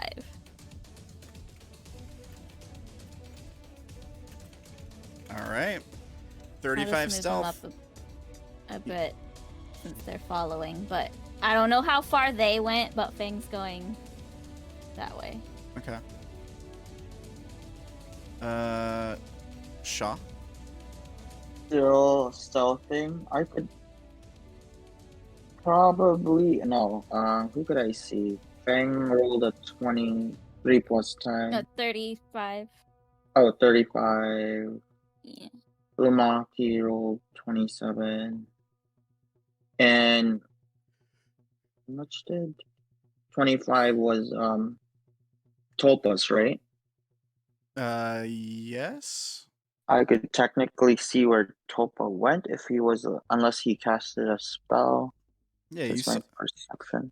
you saw him go down into this like sewer grate thing, like a drainage runoff thing on the street.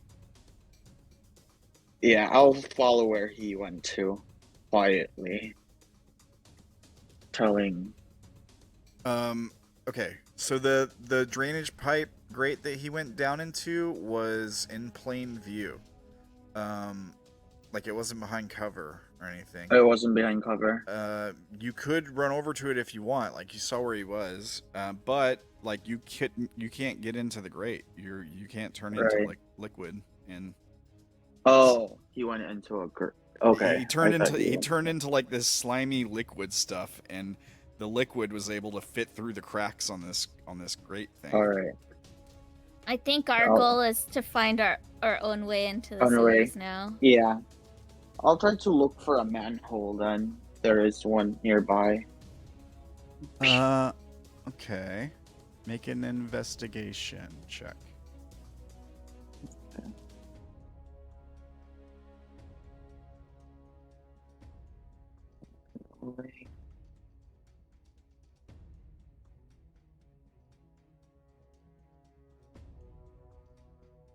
Let's see. It's a +6. So hopefully it rolls. And then I tell Anki to peer your eyes as well for something that we can go through in.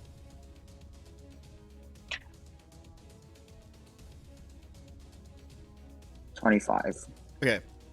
So you look down at the street that you're standing on. I mean, like you're looking for other openings in the street as you're moving behind cover, running, whatever. And you see like a metal manhole right in front of you, but it's got like part of a building has landed on it. And then you look up the street a little bit and say like you can gauge the distance, maybe like 50 feet. There's another manhole cover. And then you can see further up the street, like another 50 feet, there's another manhole cover. So you can kind of like get an idea of how spaced out they are, where they should be, as far as the layout goes. And yeah, so you see one that's 50 feet up doesn't have rubble on it. Another one past that doesn't have rubble on it. You're just not sure if that's the one you're supposed to go into, is all. Right. I'll just try to, since like the one that has like rubble on it, I'll go around it in a way, like, and then spot the other one. Yeah. I don't know if like Fang's spell would like show me where I am right now if I'm so far away from them. Yep. You're saying you're getting out of range of Fang's. I think Fang moved No, towards I'm you not guys. trying. What? Okay, you're not trying to. That's fine. You don't have to if you don't want to. But I'll go around it, and then since I found another like one, if I see any of them like try to go down, then I will probably go inside. But I'll just like, was that an action to use investigate? I mean, it should be. Yeah. Okay, Technically. that's fine. I'll still hide, and I'm still being stealthy. You're still hidden. Yeah. You didn't do anything that would like reveal your position. All right, that ends my action. All right. Lumaki.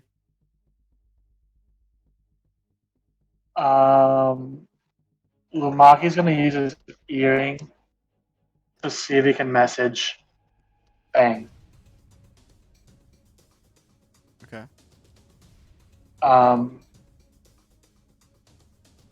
Fang, where are you?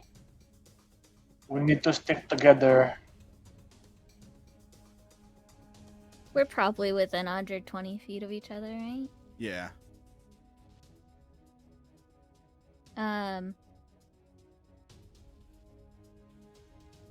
Fang, I don't think can respawn, can they?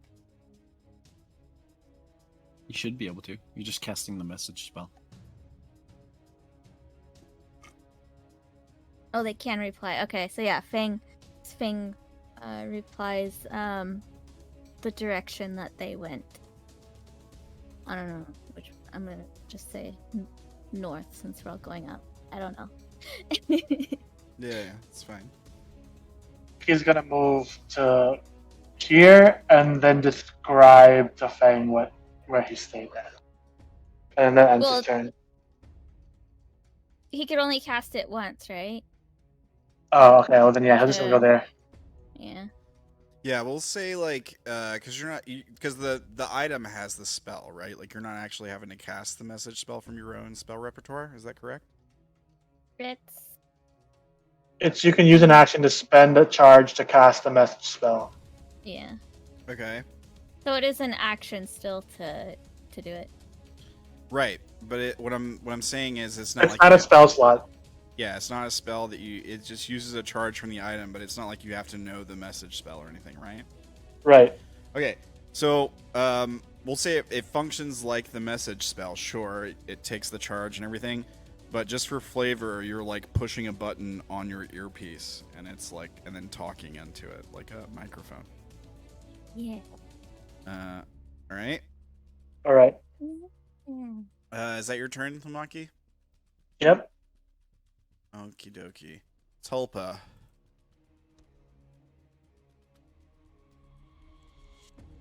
Liquid Tulpa.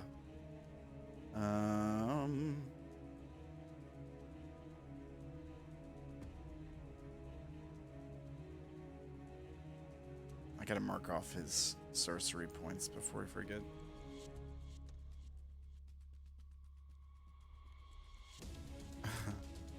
He can move super fast through this. Okay.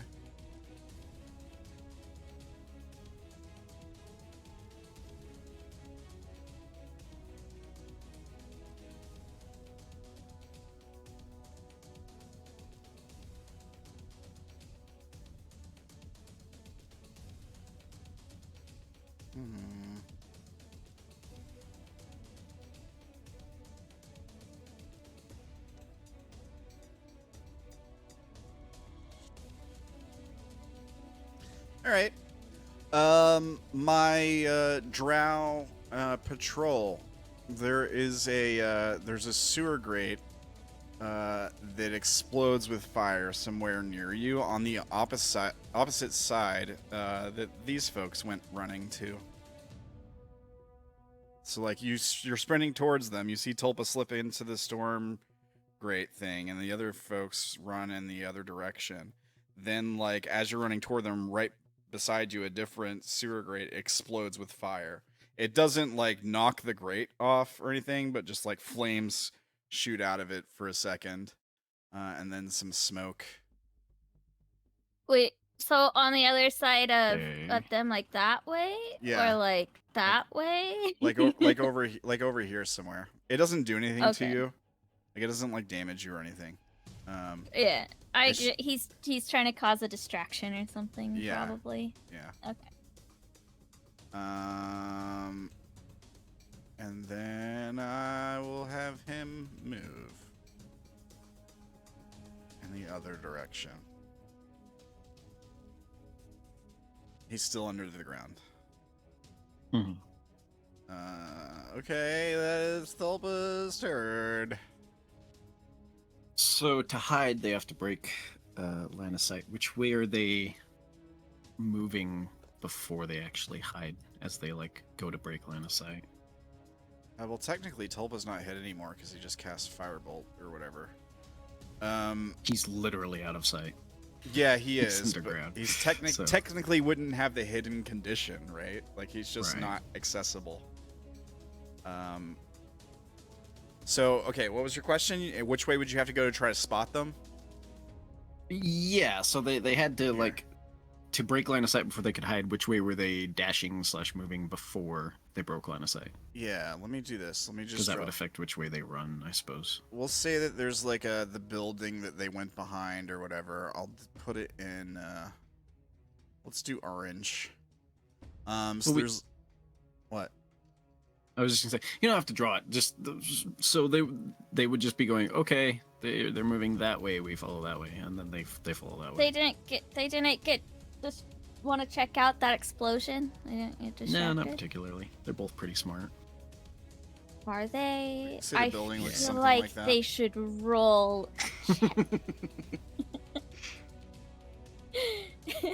I mean, I was gonna see if Ramblin was gonna agree, but yeah.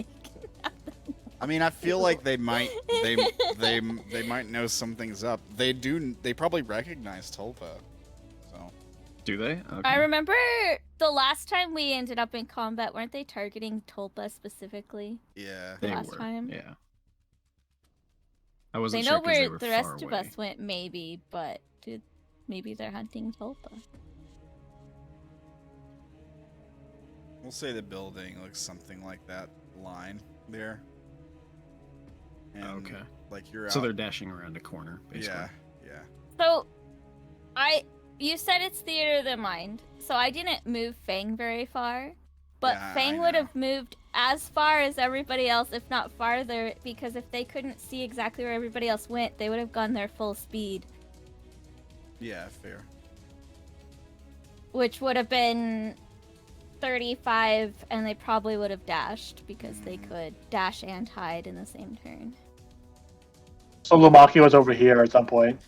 You'll say this: if you're wanting to get eyes on where they went, you're gonna have to dash to get to Right, this, yeah. to get to the spot where you'd have eyes, like to be able to like see them again. To go Get around the corner, right? Yeah, to get around their cover. Okay. They probably do that. This thing moves 20 feet in the whatever direction seems appropriate. Yeah. And then they dash for 60 feet each, I think. Yeah. But I don't like. They can't make a check at that point. This is pretty much over. They got away. What's their passive perceptions? Not high enough with disadvantage. Like 17 or 15 or something. Pretty low. All right. Yeah. Okay. Fair enough. And we can just cut to they dash around the corner, and everyone's gone. Right. Right. And they're just like standing there, like, where did they go? Yep. And So they probably searched for a while. yeah, so like maybe we get like a scene where we're not with the party for a moment, right? Like the party has disappeared. And for a moment we linger here with these drow. So that would be like the end of the combat. Let me stop the combat music. So for a moment, we, the audience, just the camera stays here in the street with these two drows. They come up and round the corner, and the floating snake whip is just sitting there at the edge of the corner. And there's no one to be seen. The streets are empty. There's all kinds of places they can go into. Wrecked, falled out buildings. They could have just run down the street, gone down an alley. What are they doing when they come around this corner and there's nobody there? Well, I imagine they look around for a while, and like the female in particular seems to be peering at just quickly, like glancing all around. But the sort of way that they were looking for people disappearing is not the way these people disappeared, so I don't think they see anything. And then there's probably a lot of cursing and bitching. All right, fair enough. Just have to keep looking for them. I guess they couldn't have gone far, right? Yeah, presumably. There's other patrols. They probably start like communicating if they're able to with other patrols to let them know. Yeah. All right, fair enough. We cut back to the rest of the group. Tulpa's not with you for now. I'm assuming you guys regroup somewhere else. You're able to communicate with each other, right? I mean, assuming we had a entrance to the sewer in mind before we were spotted. Yeah, so we would have. You did see that like sewer grate or whatever. We would have probably passed there. The manhole cover. Right. So you gonna go try open it? Yes. Okay. So you can run up to this manhole cover, this like steel. And this is like a New York City style manhole, right? Like, it's not like your what is the town that you got, the Five Rings Crossroads manhole cover. You know, this is a little bit more advanced. So you go to this manhole cover. It's like bolted into the street. Yeah, you're just gonna grab onto it and try to wedge it open. What's the plan? So it's more technologically advanced than a regular manhole cover. Yeah, I mean, maybe. Maybe slightly. It's not like got like batteries in it or anything. Are there like buttons? No. It's probably just bolted to the ground. Like these big metal bolts that drill into the stone to keep it secure so that it doesn't come loose or something. Well, Lumaki will first probably try to just like use brute force to open it as a starting attempt. Overlapping iron bars? What the fuck are you talking about? Who's talking about iron bars? No, I was giving a suggestion. Okay. All right. What were you saying, Kyo? As a first attempt, I'll probably just use brute force to try to open it.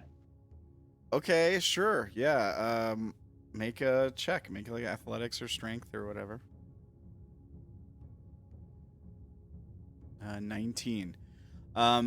Yeah, you grab onto the edge of this thing. It's hard to get a hold of on the edges because there's like a very small seam, right? So it's kind of hard to like wedge your fingers in.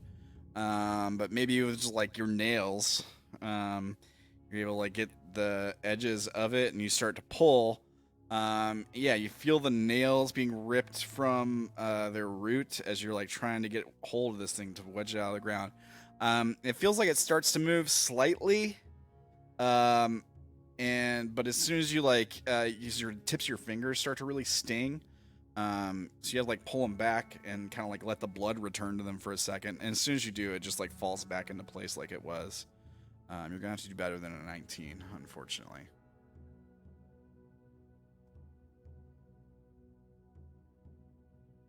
Anyone have any ideas to open this thing? You have a crowbar? No. Maybe we can. Does it have any holes?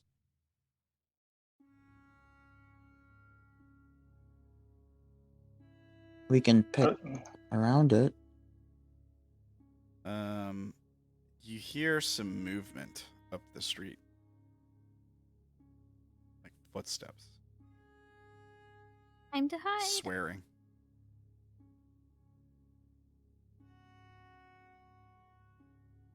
Can I Nerdy. try to reduce it? Reduce the manhole cover. Yeah. Let's see here. You cause a creature or object to grow larger or smaller for the duration. It's an object, so I think it automatically works.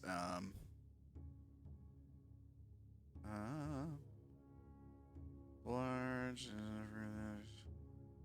Its size is halved in all dimensions, and its weight is reduced to 1/8 of normal.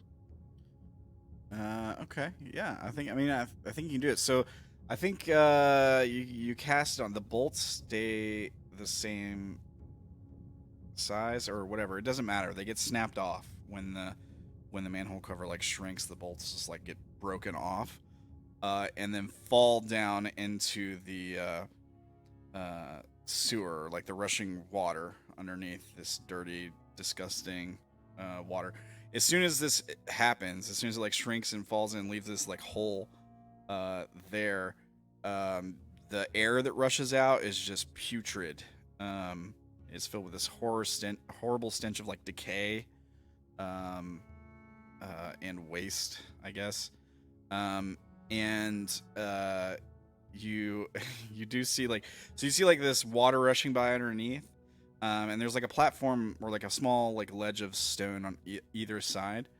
And on one of these ledges, you see this slimy, viscous, like sort of like amorphous blob it's moving. It looks like it was starting to like crawl up the wall, but then the manhole cover like splashes down the water and it stops and it starts to like slide back down onto the ledge. How deep is the thing? We'll say like Tunnel. 15-20 feet down. There's a little ladder there too. Can I fly down and grab the manhole cover? Can you what? Fly down and grab the manhole cover. Sure. Yeah. I whispered to everyone to jump in, and when they've gone down, I put the manhole cover back up and stop concentrating on the reduce spell. Yeah, you just like hold it up in the place it was and then drop the spell and it just like expands to fill the gap. Yep. All right. Verbal somatic material. I don't think they were right next to you. Okay, so we see we see you like hold the thing up and then it expands to fill the gap. There's like a clank noise. And then we see up above the two drow come running around the corner, and there's an empty street again, second time, and they swear again. I guess they keep walking.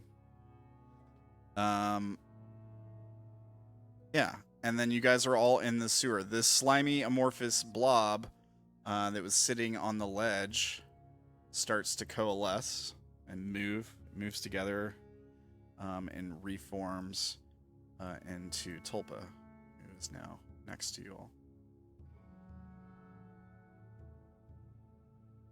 There you are. I tried to get them to go another way. Those two are tough. Would prefer not to tangle with them. But Well, do you know your way down here? Can you lead us? He looks around, kind of squints, and then he says, yes, I think we can get to where we need from here. This isn't the way I was going to take us, but ultimately, all sewers connect to the palace, I suppose.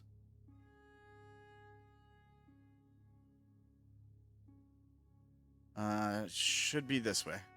Like, points. Starts walking. Okay. Lumaki will follow him, but floating over the water as opposed to walking in the water. Okay. Are there not There's like little any ledges. walkways? Yeah, there's like Okay, little there's ledges on either side too. Fang's walking along the ledges. Yeah. Are the walls disgusting or are they good enough? Clean, not clean, but like, are they slimy and gross or are they like just walls in the sewer? They're pretty nasty. They've not been cleaned for very, very long time. There's probably stuff growing on them. All right. Stuff was in like moss or flesh? Or like fungus. Probably not flesh per se. I don't think the flesh has made it down here. Okay, then Fang is trying to make marks along their path that others might not notice, but Fang would, such as maybe breaking off a piece of fungus or something in a specific way that they would recognize if they get lost in the sewers. Okay. Sure. Their goal is just to keep from getting lost down here, because he said he wasn't wanting to. Or he said it should be this way, and he wanted us to go in through a different entrance. So Fang just doesn't want to get lost. Fair enough. Make a survival check. All right. 23. Natural 7. 23. What? 23. Yeah. All right. Yeah, I think you're able to kind of keep track of where you're headed, where you're going, where you came in from. Just fine. All right. Cool. And leave like a trail of disgusting breadcrumbs if you need to find your way back. So we see you all start to head off into this sewer. Just the sound of water, kind of, and your own voices kind of echoing through the sewer as you all talk back and forth.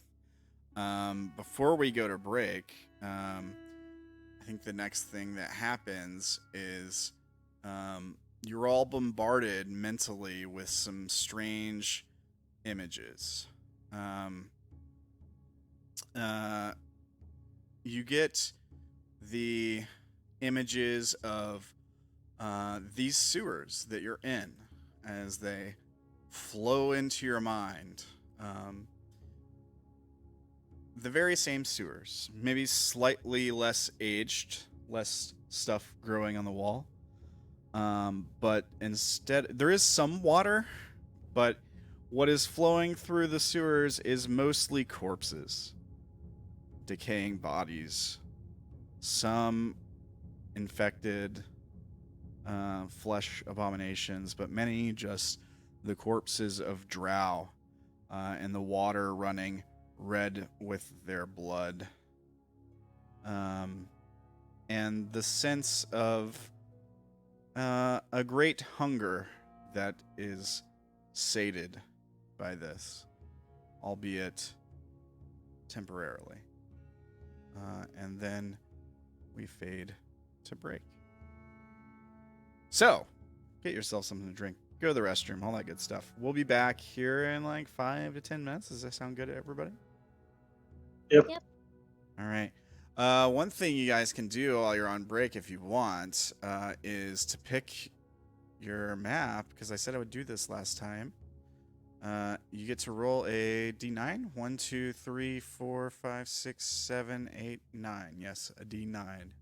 So if you guys want to do that on the break, you can roll that, and that'll decide the map we'll use here in a bit.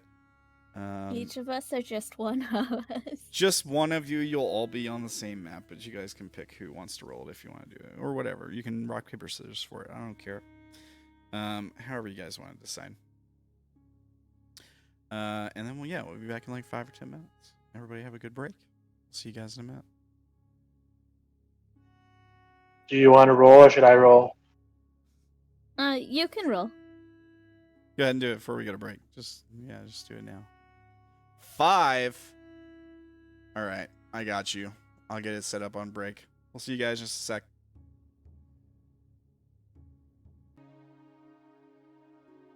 All right, I am here. Let's see how these guys Got are a doing. grenade launcher. Howdy, folks. Are you guys?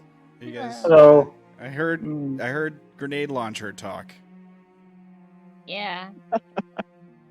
What's going on? We decided to give Ankit some grenades, but we didn't get a grenade launcher because she wouldn't be proficient with them, or none of us would be. So she'll just have Right. to rely on the potion of hill giant strength to be able to throw them. So you're giving Ankit the grenade launcher and the potion of hill giant strength? No, Grenade we launcher. didn't get Or the grenades, grenade the launcher, but grenades just and the the hill giant strength. yeah.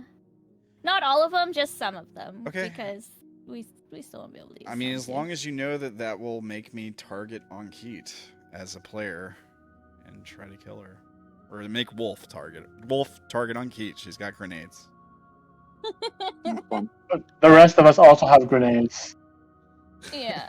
Yeah, but I mean, I'm We already didn't give her all of them. That's I'm already, or he's already targeting you guys or whatever. So How far are the throwing thing on this? I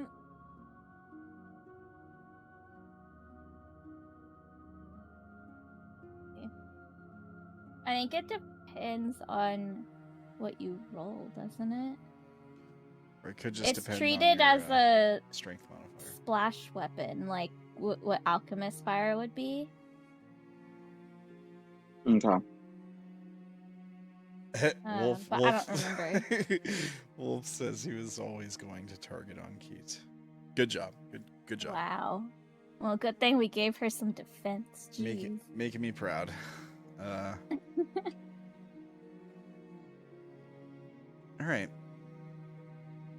Well, we fade back in with you all marching through the sewers. I have your map ready. What's the target thing you have on your token, Fang? What is that? My concentration for the spell, although it would wear off after an hour, and I'd have to recast it if we are doing that. So Okay. if it's been an hour, I'll take it off. ask Tulpa how long it would take to get through the sewers, in his opinion. But we're already on the source. You're already in the sewers, but you gotta get. He's asking how long. I said to get through. Yeah, how long to get Oh. through them. All right, Wolf, no worries. I mean, there might be something come up, but it probably be in a little bit more than 10 minutes, knowing these guys. No offense to you guys, of course. Let me see here.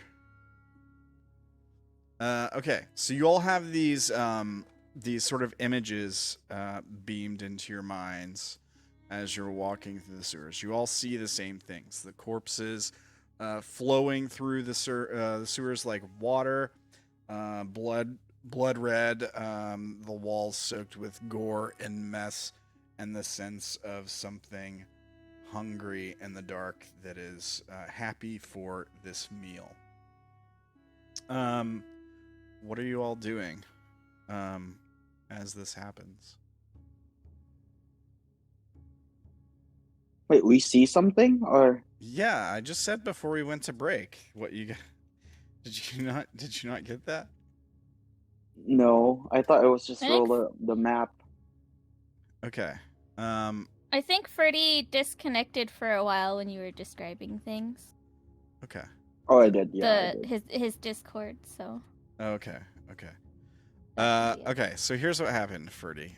You guys got into the sewers. You started to walk along the edge of the sewers. There was like a path to walk on either side, the left or the right side. Lumaki said he was going to fly over the water and follow with you guys. As you started to walk into the sewers, you all had an image in your mind, like a vision, kind of, or yeah, I mean, you had like these images that were sort of like put into your mind. You can't ignore them. It's just like something that suddenly happens, almost like a memory, maybe. Okay. And the images are of the sewer that you're in, but in slightly better condition, right? Like there's less stuff growing on the walls. They might be a bit cleaner. It's newer. It's sometime in the past. And in this sewer is, instead of just waste and water running through it, there are corpses, lots of them. They cover the water surface. Some of them are infected with this like flesh corruption stuff. All of them are like drow, basically. Yeah, the walls are soaked with blood. The water is stained red as it runs through. And you have this sort of sense of something hungry hiding in the dark that is delighted at these corpses, like ready to devour them. Hungry. Okay. Yeah, these sort of images are just sort of implanted in your mind as you like walk into the sewers. So, is it clear to us that we're just seeing it in our mind, or is it making it look like Yeah. it's actually what we're seeing? It's not an illusion, if that's what you're asking.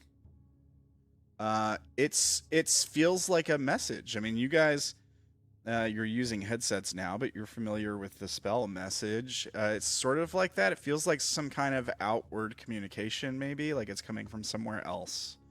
And it's being like sent to you or like broadcasted psychically or something.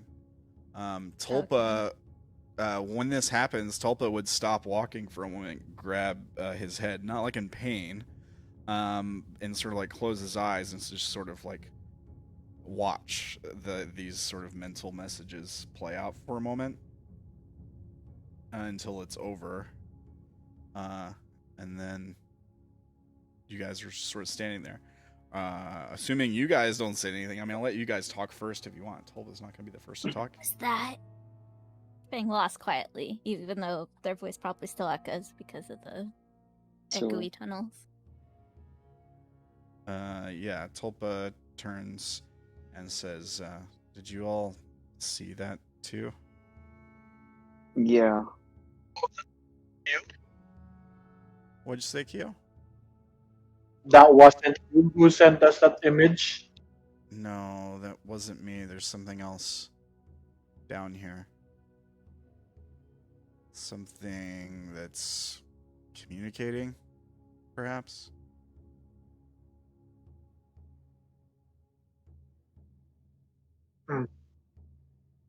So we should be prepared in case it comes and attacks us, right? He says, being prepared would be best, I think. He squints his eyes again for a moment, and he says, huh, strange, I can't respond to it. Do you know what it is? You asked him if he knows what it is. Oh, that's the wrong thing. Sorry, hang on. That's not Tulpa. That's the problem there. Tulpa is here. Nice. He says,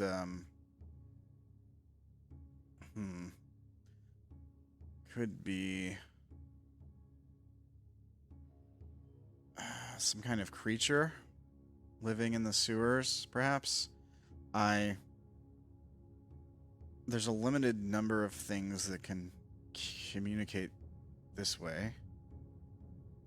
I don't think it's one of the masters or the Illithid, as they call themselves, they didn't ever enter the sewers. It must be something else. Perhaps something that was here already. What are illithids? He says, you refer to them as the liars. Let me see.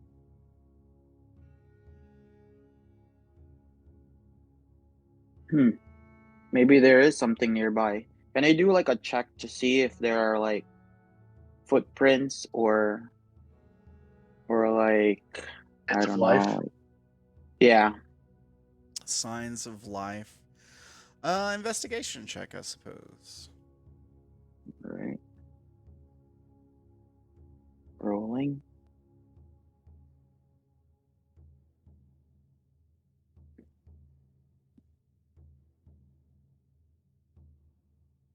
I pressed on it already.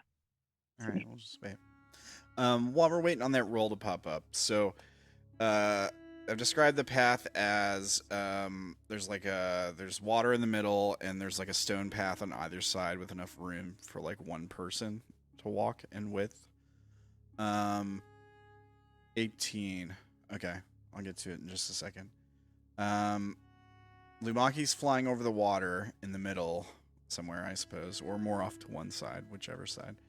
And I would assume Sha'ah and Ankit are together because they're going to be on the same side of the water. Is it fair to say Tulpa and Fang are on the other side? And that you all are like walking down this corridor like that?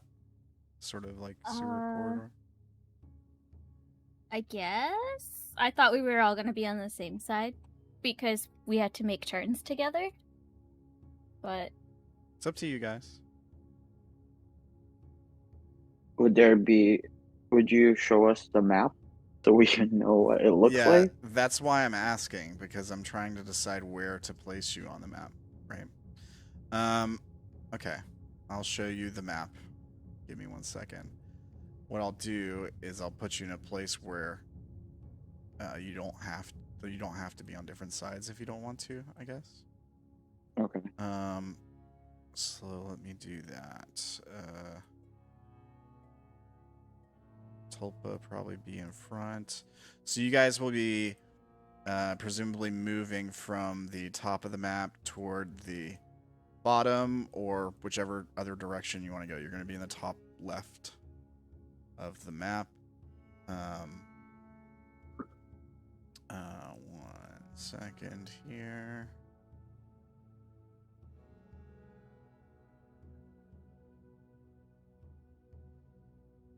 Okay. Let me bring you guys over here.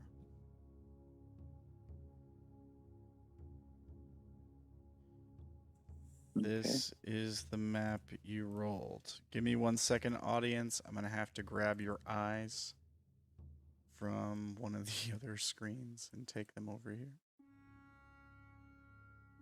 Let me do that.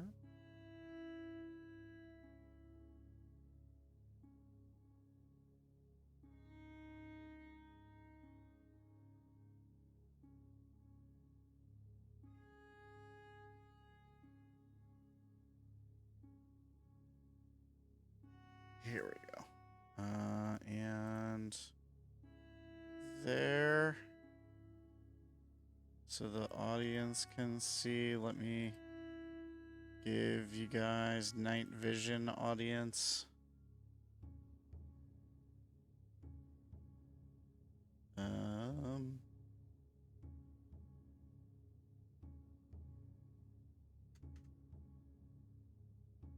There we go.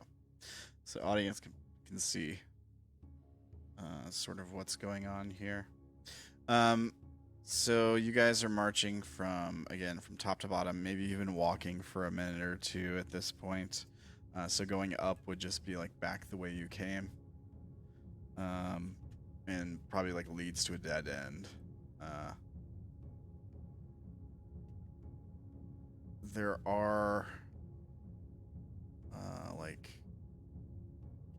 doorways and stuff. Like there's a doorway right by Sha'ah, for example. In that little alcove right here. That's a door. But I mean, I need to know how you guys are positioned, marching order, that kind of stuff. Are you guys all in the This same? is fine where I'm at. All right, Fang, Tulpa. Fang is probably. I mean, it looks like they would have to cross over anyways. Fang's probably on this side. Yeah, I mean, I don't know if they're in the lead or not. There's you could always go this way. Like you don't have to go this way. There's a door here as well. I didn't see that from the angle I was in. I don't know. Where's Tulpa? It depends which way Tulpa is leading us. I guess which which side Fang would be on. Yeah. We'll say you guys are walking from this side. Okay. He gets to this point here and stops for a moment and sort of looks both directions.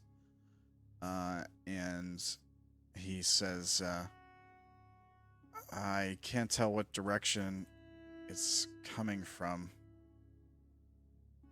He sort of like squints his eyes again. And he says, let's see, let's have Tulpa make a roll.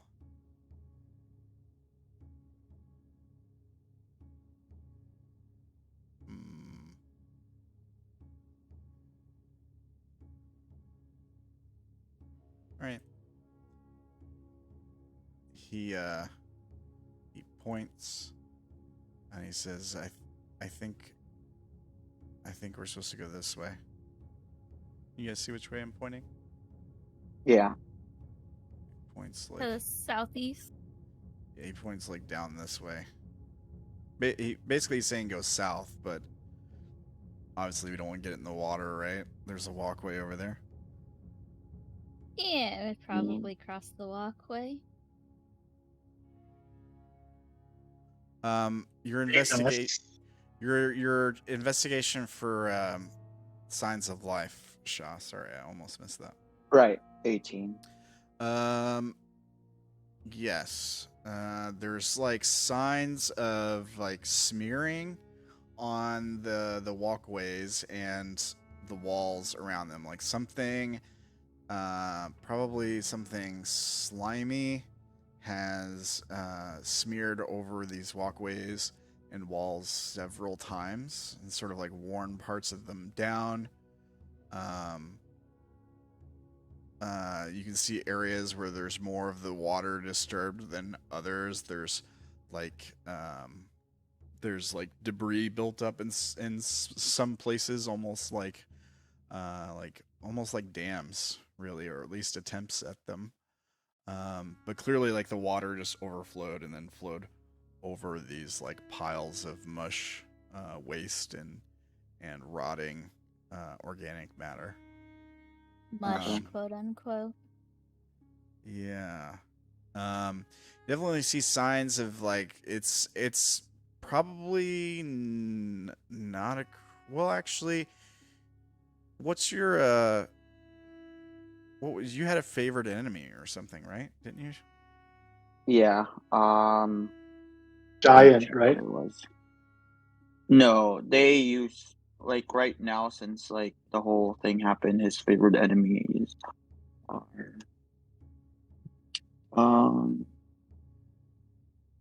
I believe they were like whatever the mind flayers are. Yeah, I need Aberrations. Okay, thank you. Okay. All right. So because of that, I'm going to say you can tell that whatever it is that was living down here is some kind of aberration. Maybe you can tell that like it looks like slimy tendrils have been wiped along the walls. It's filthy. Like the stench is horrible. And yeah, I mean, you can tell that something down here with some slimy tentacles was going around. Definitely aberration. There's probably something living in here. And as far as like how nasty the sewers are, I mean, think of like a huge like New York City sewers if they were filled with corpses and left for like hundreds of years, thousands of years, with like potentially creatures feeding on them. New York City, come on. I mean, it's a big city. Why you do that? It's a big urban area like that, for sure. Do we notice the door behind Tulpa? Yeah, I mean, if you can see, I'd say, yeah, you notice a door here, and a door here up these stairs. And there's like a gate here. Like there's a gate that blocks the water, almost like works like a screen, kind of. Okay. Hey, Tulpas, step aside. Let's open that door behind you. Yeah, he moves out of your way. And then he's But gonna. He said we're going that way. Well, there might be something sparkly there, Fang. And then I cast Mage Hand and try to push it that way if the door's like opens that way. Trying to figure out how to remove this door. It's a little new. Are you There. using the new door things? No, I think Oh. these are the old ones that were built into this map already. Oh, okay. So I had these maps for a while. I got a whole bunch of sewer maps back when we were on B team and we were doing the sewers in 5 rings. And so I never used, like, I only used one of them, so I never used, like, the other 9 or whatever. Hey, it opened. Yeah, so you open the door. It leads to some creepy stairs.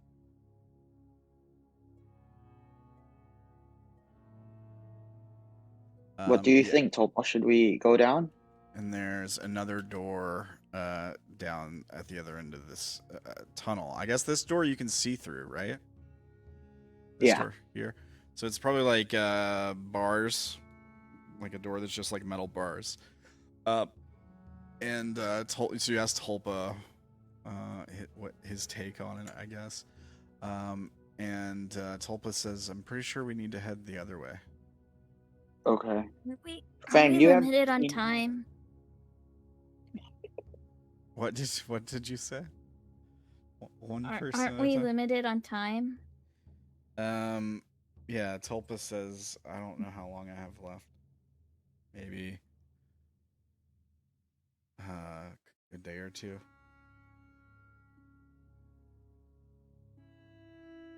It's starting to Wait, get how weaker. long is it supposed to take us to get there?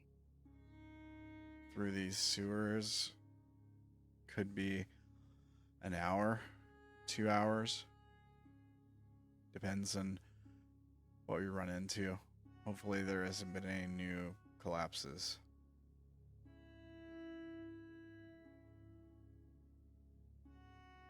Why don't you lead the way, and we'll try to protect you as much as possible. Alright, so you're just like, yeah, you lead the way.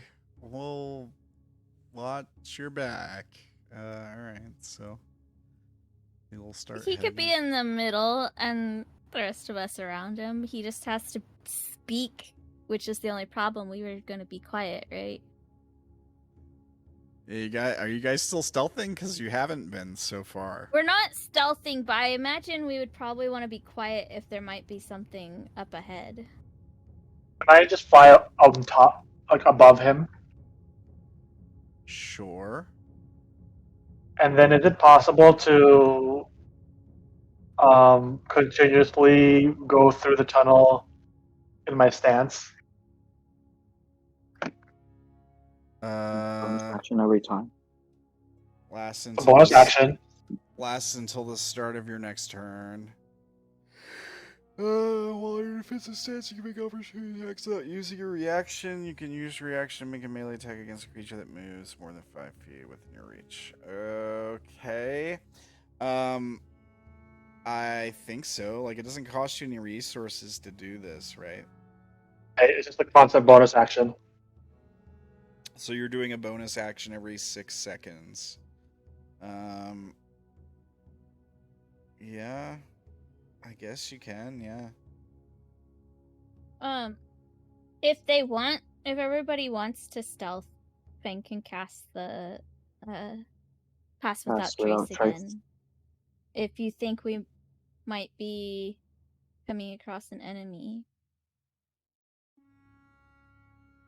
I see But it's up to something you over guys. there. Oh, I don't know what that is. It's part of the map here. Oh, okay. It looks like a freehand drawing or something. Maybe I was clicking something and accidentally put it on. I don't know what it was. Like a red circle. Maybe it was for Did this Sha'ah gate. tell us that he sensed something? Yeah. There's an I aberration. guess. Yeah, so I guess Fang would also say, "Do you guys want to be sneaky, or do you think it'll matter?" Yeah, Well, why not? Let's be sneaky. Let's be Okay. sneaky, he announces out loud. Fang will cast the pass without trace again, but we can all stealth. Okay. Alright, everybody. Assuming the previous one expired. Yeah, I mean, I guess so. It's probably been an hour, right? Maybe. while we're at it, I'll do my bond. I'm gonna give everybody the emboldening bond.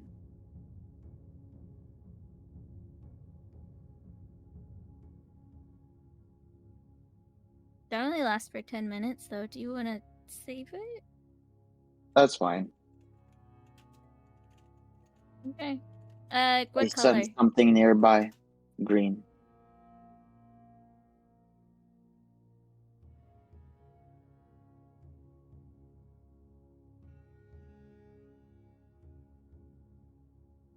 All right. Lead the way, Tulpa. Okay, so we're doing And stealth checks, I guess? cast. Yeah, since I cast the pass without trace, I think Fang's definitely stealthing. 37 from Tulpa. Add a D4 to it. Oh yeah. 30. You have disadvantage, Lumaki? Yeah, because I'm Use it exhausted. possible. Okay. 31. 41 from Tulpa. On Keats.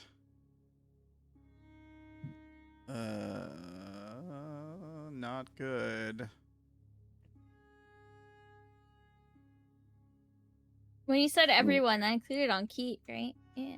Yeah, I'm rolling. Yeah. I'm rolling for on Keats. It's a 16. A 19. Hang on a second. Let me look up something to verify. I think this is true.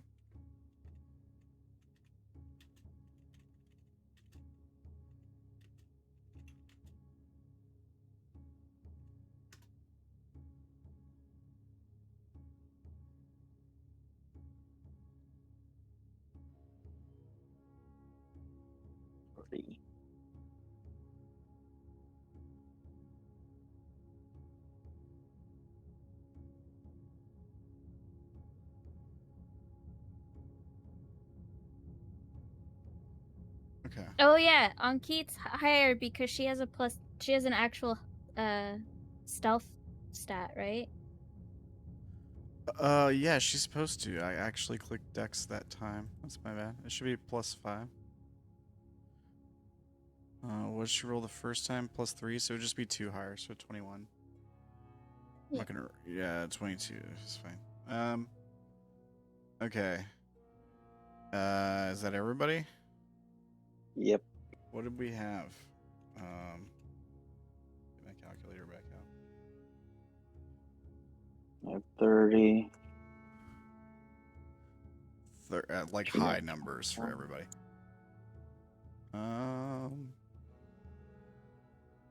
Okay. All right.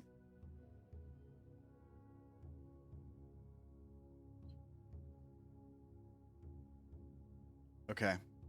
So you guys are all stealthing. Let me do this. Passive 11.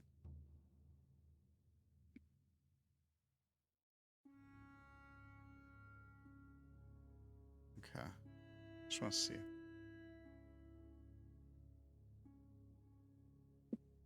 Okay. Why don't you guys roll perception too? If you don't, do you all have dark vision? I know Ankit has. We the all goggles. have it now. Okay. Yeah, because they got goggles of the night. I think these things roll low. Yeah. Okay. Okay. Wow. Thank you, Lumaki.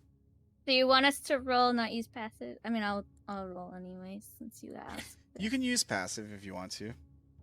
I just rolled higher than my passive, so I think it's good. All right. It's rolling. Tulpa's passive's 20. Sha'ah's is like 26. It's 1,000,000. Might as well be 1,000,000. 25. Fang is higher.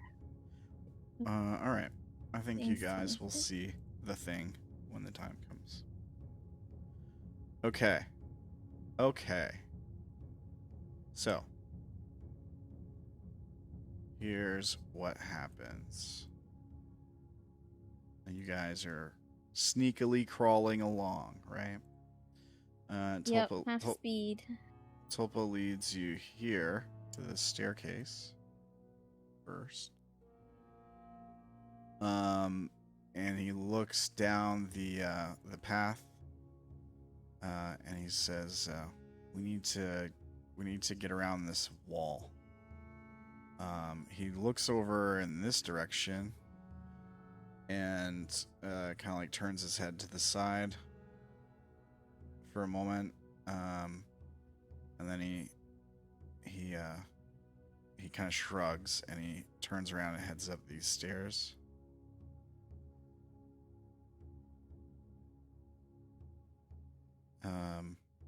And he's going to open this door.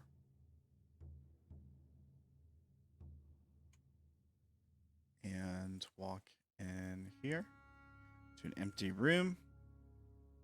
Are you guys following him, or are you just going to stand there? Yeah, we're following. Yeah, we're following. I'm hovering over him. Fang? Yeah, Fang's following. Alright. And he opens this door. Once you're, like, off the, water, Lumaki, I don't know if there'd really be enough room to, like, fly over the top of him. How tall is it? Like, in these rooms, yeah, maybe 10 feet, so maybe there would be, like, room. 10 feet at the most. The absolute most. These, like, doorways are really narrow. You kind of have to, like, squeeze through them. Let me put these things here so the viewers can see what you all see. Alright. And then Tulpa makes his way into this room, where there's like a lever on the wall here.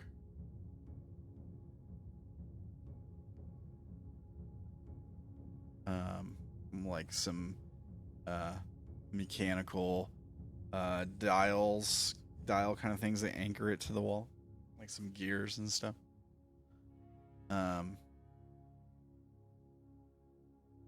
And he turns back at you all and he says, "Well, what do you think? We need to get around that water to the walking path on the other side." Did you fix anything? Did you fix anything? He says, "I don't. What do you mean?" You were pressing something. What was that about? he didn't press anything. He didn't. There's a lever on the wall. He hasn't pulled it yet. He's basically asking if you want to try pulling it, seeing what it does. We'll follow your lead. You know this place better than us. Do you need help? Sure. Do you want to grab that? Pull it to the other side? Hey, I know these kind of tricks. Let's see if there are any detonation things. I'm gonna check around for traps. Okay. Make an investigation check.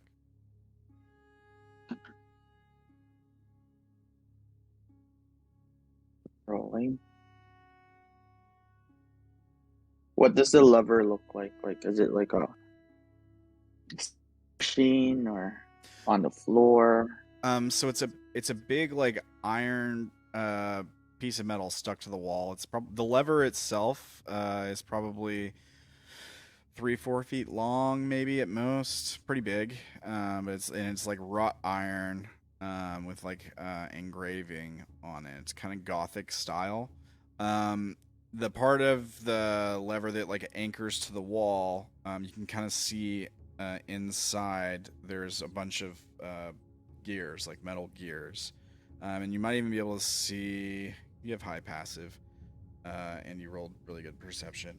You might be able to see there's a bit of a chain that's on the inside, like where it can anchors to the wall. You can kind of see with your dark vision a little bit past the gears. There's some kind of chain that seems to run up into the wall. So it's not like new sci-fi tech that we're talking about here. The sewers are much older. Okay. But it's some kind of mechanism. It's going to presumably open something, close something, maybe affect the water level in the sewers. Hard to tell. Okay. All right. I trust you, Topa. Do I have to hold on to this and then move it around? Which way? So the lever's like up and down, right? And right now it's in the down position. Okay. I'll move it in the opposite way. All right, make a athletics check. Like as you try to wrench this this heavy iron lever that hasn't been budged for like centuries, probably. All right. Rolling.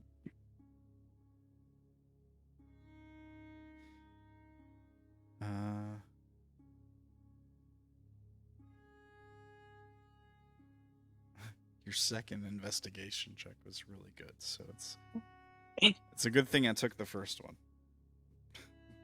The critical one on the side. I don't know if I should like click twice or once. Like, okay, there you go. I love it. Okay, so yeah, you grab onto this this wrought iron lever on the wall, and it's just like covered with dust and like detritus from the air in here. Mm-hmm. And you tug on it, and you think you hear like a faint squeak in the mechanism, but it doesn't budge. Like you're just like wrenching on it. You can't get it to move. Oh. Let me try. Maybe you need someone stronger. Yeah.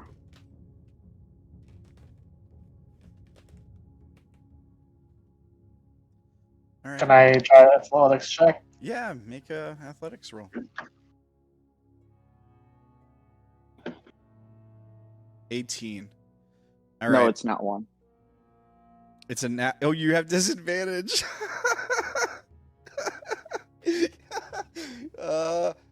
Okay. Oh man, I think you injured something, Lumaki. Like you pull a muscle in your back or your arm or something. How would that play? Like, would you? I don't know if you would just like take damage. Yeah,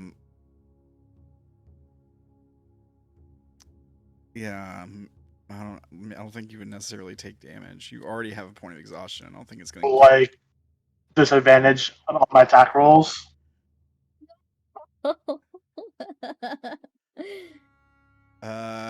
Yeah. For an hour, we'll see. You like disadvantage on attack rolls for an hour. So yeah, you're like you crit failed. I mean, I gotta do something about that. Yeah, so you go to pull on this thing and it's stuck in place. Yeah, you pull a muscle in your arm trying to wrench on this thing. And you feel it go, and it hurts. You get that sharp pain that runs down the entire outside of your arm. Yeah, it's probably starts to like run, like feel the blood run to it immediately. Starts to swell up a bit. It hurts. Yeah, you probably tore something. Yikes. You're like, let me try. Maybe you need someone stronger. Pulls muscle. Fang, do you wanna do it?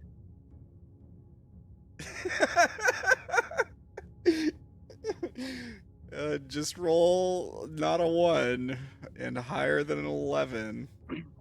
You know what? Can I? Auntie can do it. Oh. You gonna try it again, Sha'ah? Yeah. I'm gonna suggest like we need a little lubrication, and then I try to look like show like a kissy face at Anki,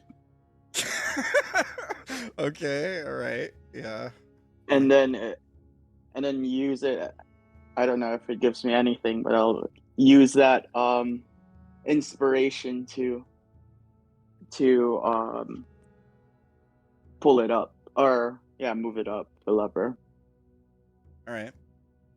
I'll do it again.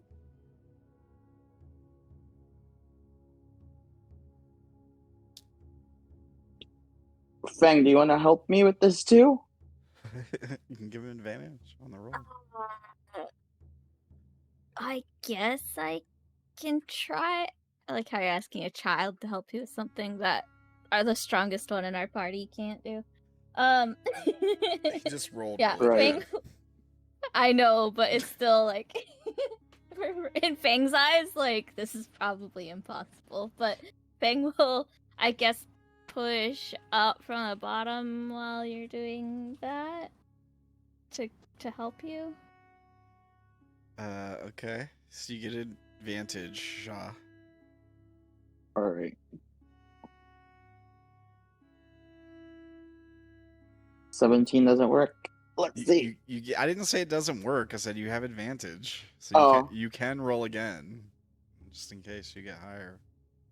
So it's higher. All right.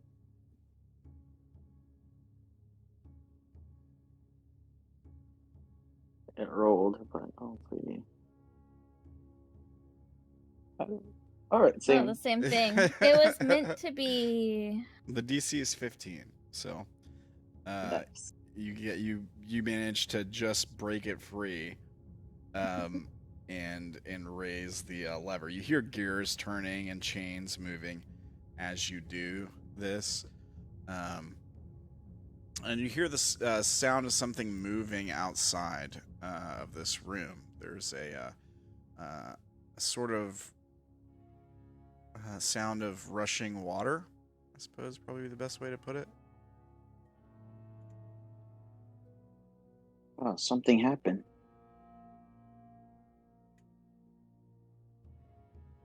Let's take a look.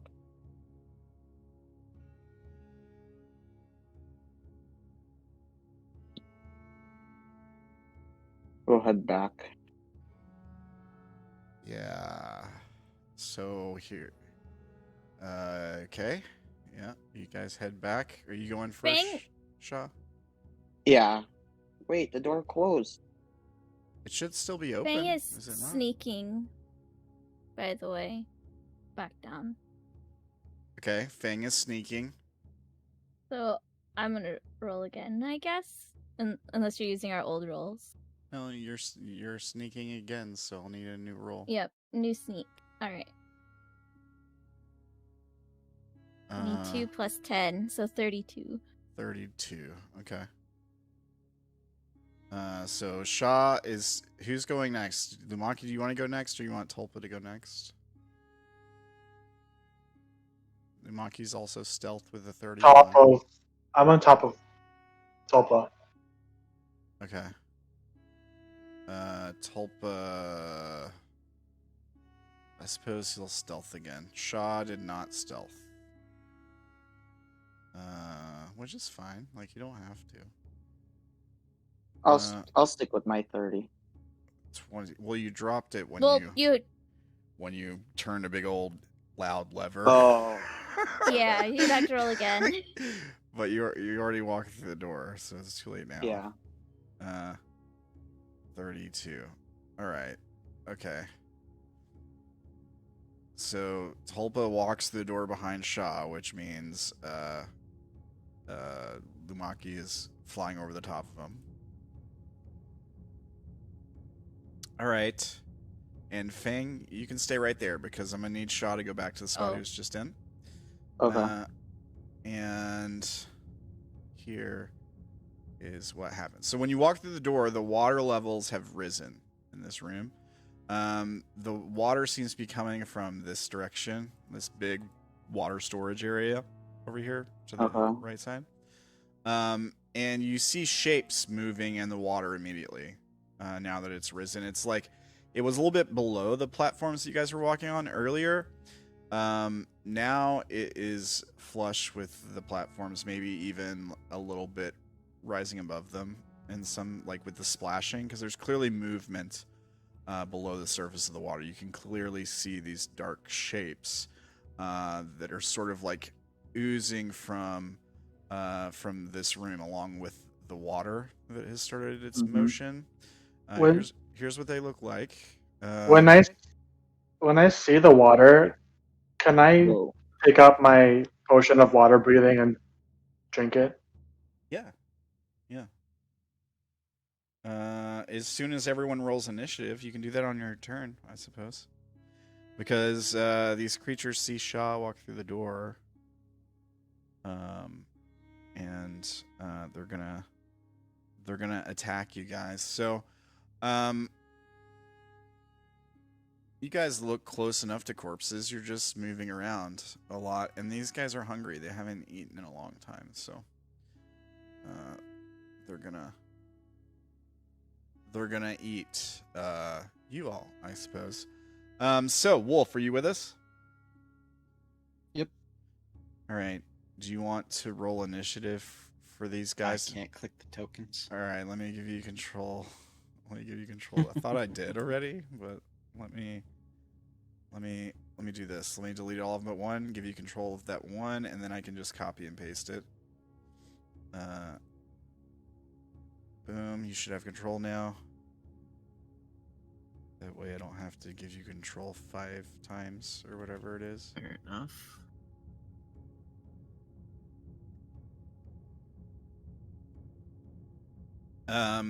Yeah. And as soon as you look at them, Sha'ah, reaching their tentacles out of the water, they're not like roaring or anything yet. They just saw you. Your mind is filled with images again. This time, it's you and Ankit being torn apart by tentacles with teeth on them. Alright, we got... Oh, I guess you could have just rolled for one of them. But it's fine. You do you. You want to roll for all 5 of them? You can certainly do that. That's one way to do it. So we got Sha'ah. We just need Tulpa and Ankit, right? So let me make sure I grab Tulpa and not Lumaki for a second. There's Tulpa. And Ankit. Tulpa rolled a 2. Ankit rolled a 22. Put y'all in order. Okay, that should be everybody. So we start our second encounter of the night. I was hoping we would get to this. I thought we'd get to it a lot earlier, to be honest. I kind of thought we'd get to this last session. I'm not gonna lie. All right. So, Sha'ah, again, you're the first to react. What do you do? What are you doing? Sha'ah's gonna use his bonus action to summon his visage of the astral self along with the arms. So creatures 10 feet around me would have to do a DC 18 dexterity saving throw. All creatures around you? Enemies. I could pick which Creatures of his choice. Okay. Yeah. DC 18 dex saves. So I guess So it's... we'll go top to bottom. Is it all of them or just 2 of them? It's just within 10 feet. Yeah, so it's just 2 of them. Or 3 of them? Yeah, so Maybe 3 of them? No, just 2 of them. 16 check- and 3. I think they both fell. Yeah. Alright. So what happens when they fail? Force damage. They take 6 force damage. Alright. And I tell Ankit, you might want to move away, or before you move, you might want to use that ring of obscurity. And then I'm gonna start hitting on this one, like right close to me. Okay. Nice. It's rolling, and then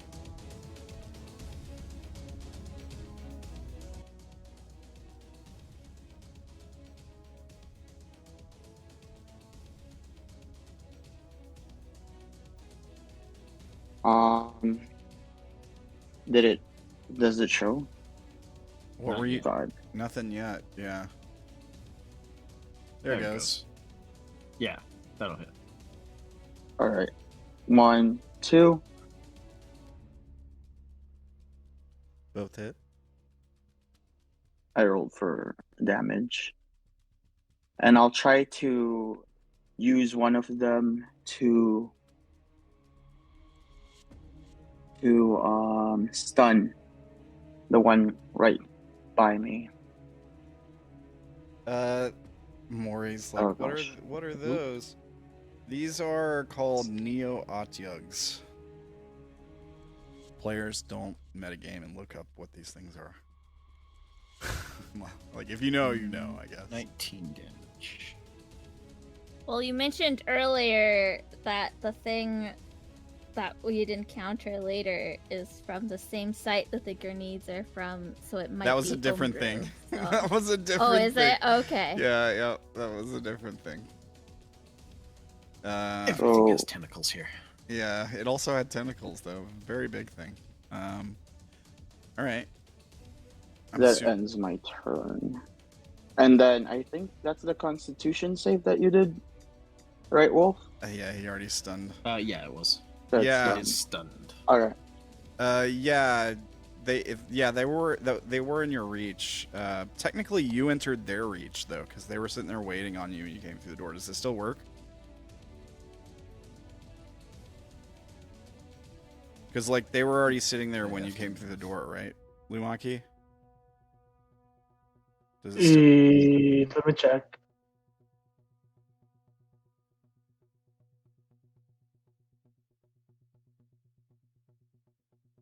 I guess not. Okay, but if they move, then it triggers it, right? Mm-hmm. Okay. Okay, Wolf's keeping track with the damage and the stun and everything. All right, is that your turn, Sha'ah? Yeah. So you told Ankit to activate the Ring of Obscuring, is that right? That's what I was saying, but it's up to her if she thinks it's good.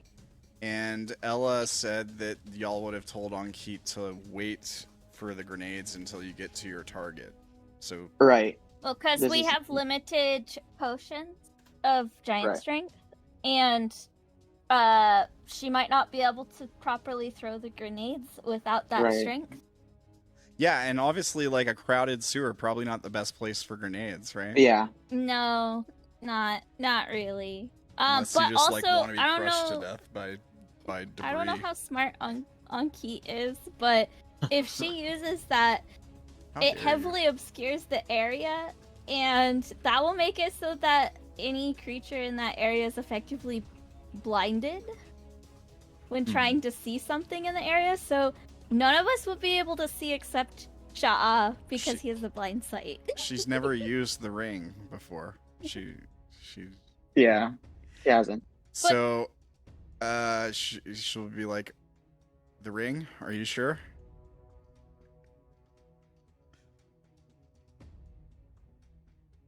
I look around, and it's like, yeah, use it.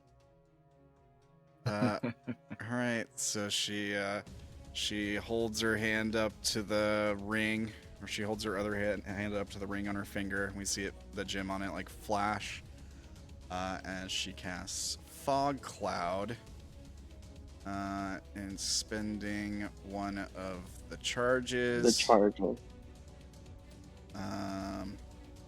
Let me do this. Now she's got 2 out of 3 charges left. I'll say it was fully charged. Y'all did just take a long rest. Fog Cloud. You create a 20-foot radius sphere of fog centered on a point within range. So 40-foot diameter. The sphere spreads around corners and is... So here's the thing with the ring of obscuring is it's not within range, it's centered on you. So Yep. Anki is It's gonna casting travel Fog with Cloud. Anki. Yeah. So here, let me do this. Let me grab Ankeet for a second, and I'll just give her a 20-foot radius. It was 20-foot radius, right? Aura here. White aura.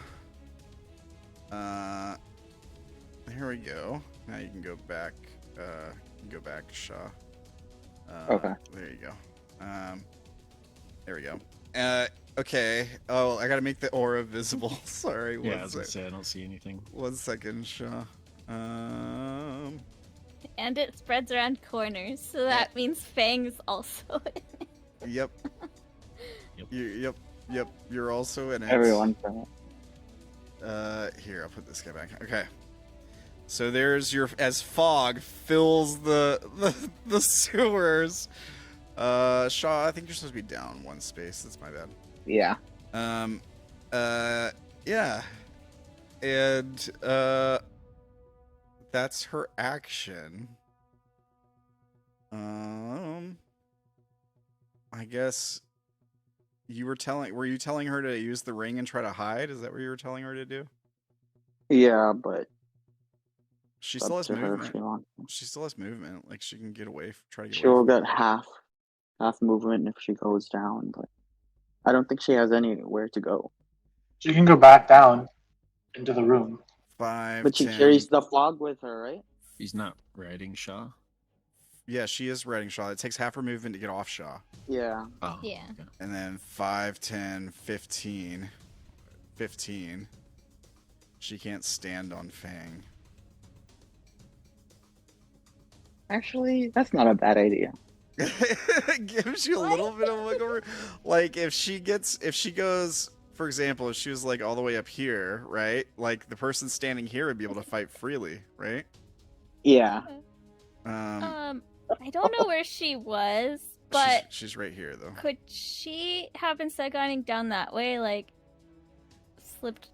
Slipped by past- you? No, there's slipped around the corner? there's a wall there. You can't move corners like that when there's a wall. Like you're not supposed to be able to do that. She would have to enter your space first and then go to that space. But she doesn't have enough movement to get. She'd have to stop in your space, and she can't do that. So she's gonna go there. All right. That is her turn. Wolf, you're up. Okay. one of these creatures starts lashing out. It can't see its target now, but it can strike where it thinks it is. So disadvantage, I believe. I don't have a disadvantage toggle on but here. they're-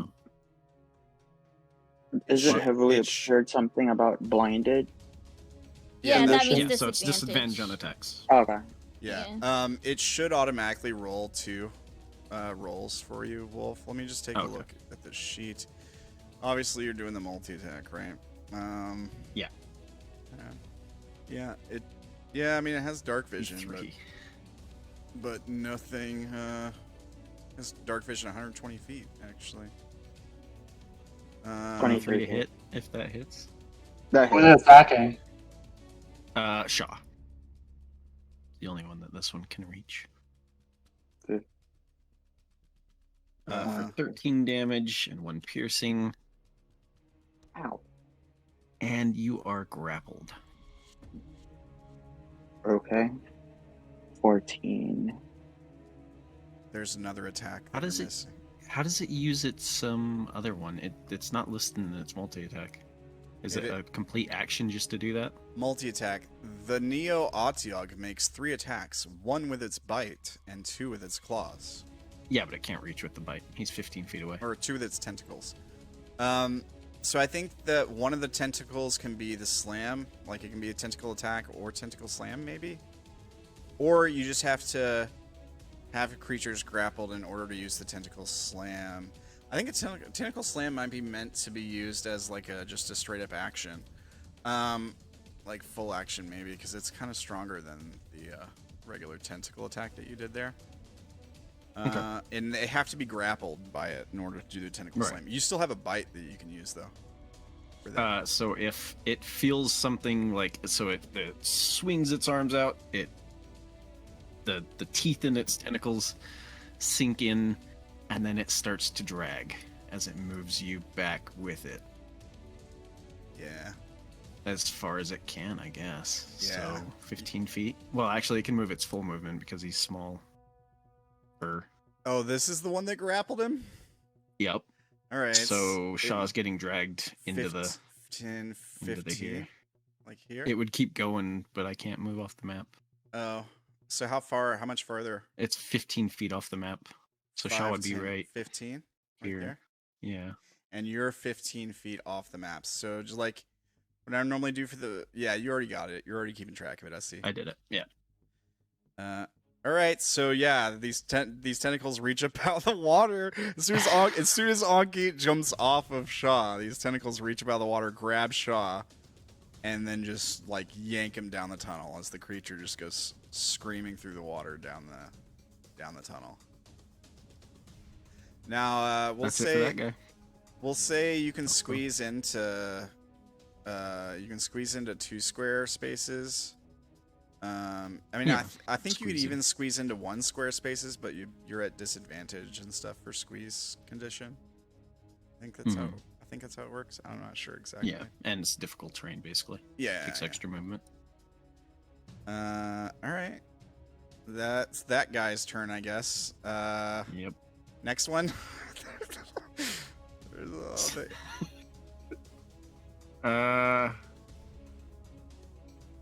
I mean, it can't reach anything. I don't think even if I move it, it can reach anything. It would try to crowd in, I suppose, if it can move past its buddy.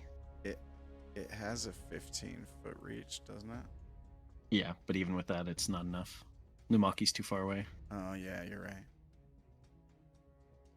So it'll crowd in. Well, actually, I guess it could attack Sha'ah. It'll Yeah. crowd in, like, looking where the other one was, and then notice Sha'ah and go for Sha'ah, I guess. Yeah. Okay. So, 2 tentacles first. These are not at disadvantage. It's the second. Okay. So now you're grappled by 2 creatures. And then this one's going to try and bite you. Okay. Did the other one not bite him? It couldn't because it was couldn't. too far away. Oh. Technically, that one's still 15 feet away from Sha'ah. Oh, okay. Like full extended arm, just dragging him away. Yeah. So it's 11. Yep, 11 total. It can move toward him though and keep Sha'ah in the same place. Yeah, I right? figured I'll do that in the next turn. Okay. Good. The bite misses. Is that this guy's turn? Well, That's that guy's turn, yep. next guy. How do these... Can they reach around corners? I don't know, think- that seems kind of... No, there's no corner there. Oh, this is not a wall right here? Lumaki is outside the door. Yeah. He's Tulpa's inside the door. So there's a wall between you and Tulpa. This. Okay, yeah, right in between those two. Yeah, but Lumaki's outside the door right now, looks like. Then I guess he's gonna lash out blindly Was at Tulpa like, supposed other to be under creatures. you, Lumaki? Is Tulpa supposed to be Bastards. Is Tulpa supposed to be here? I guess. I thought Were I you thought, like hovering above Tulpa or I something? thought he was hovering above. Yeah. him. I think Tulpa was supposed to be right here. Well, if I was hovering above him, I should be at Tulpa's space then. Yeah, I think Tulpa walked through the door right after Sha'ah. I don't know how he got moved. Maybe in all the chaos when I was trying to fix the fog cloud and everything, I moved him. I think you so- moved him because you need to roll initiative. Oh, okay. I just didn't move him back, so that's So- my fault. So Tulpa and Disadvantage and Lumaki, yeah. So the first one will be against Tulpa, the second one will be against Lumaki. Yeah. Disadvantage on both. you hit Tulpa, pretty sure. Or 22? Is that right? Yeah, 22 points of damage. 14 bludgeoning, 8 piercing. He's grappled, and this thing starts to pull him away. He'll only move 15 feet down and then, like, draw Tulpa I in. get it. All right. I don't get it. Never mind. He Oh, moves. He moves. I Yeah, can't but he see has to be able him. to see for an opportunity Oh. attack. All right. What was the damage? 22. 22, yeah. Okay. You grapple him and grapple, and then you pulled him 15 feet, right? Right, and he basically the rest of 5, his movement is to reel him in to 5 feet,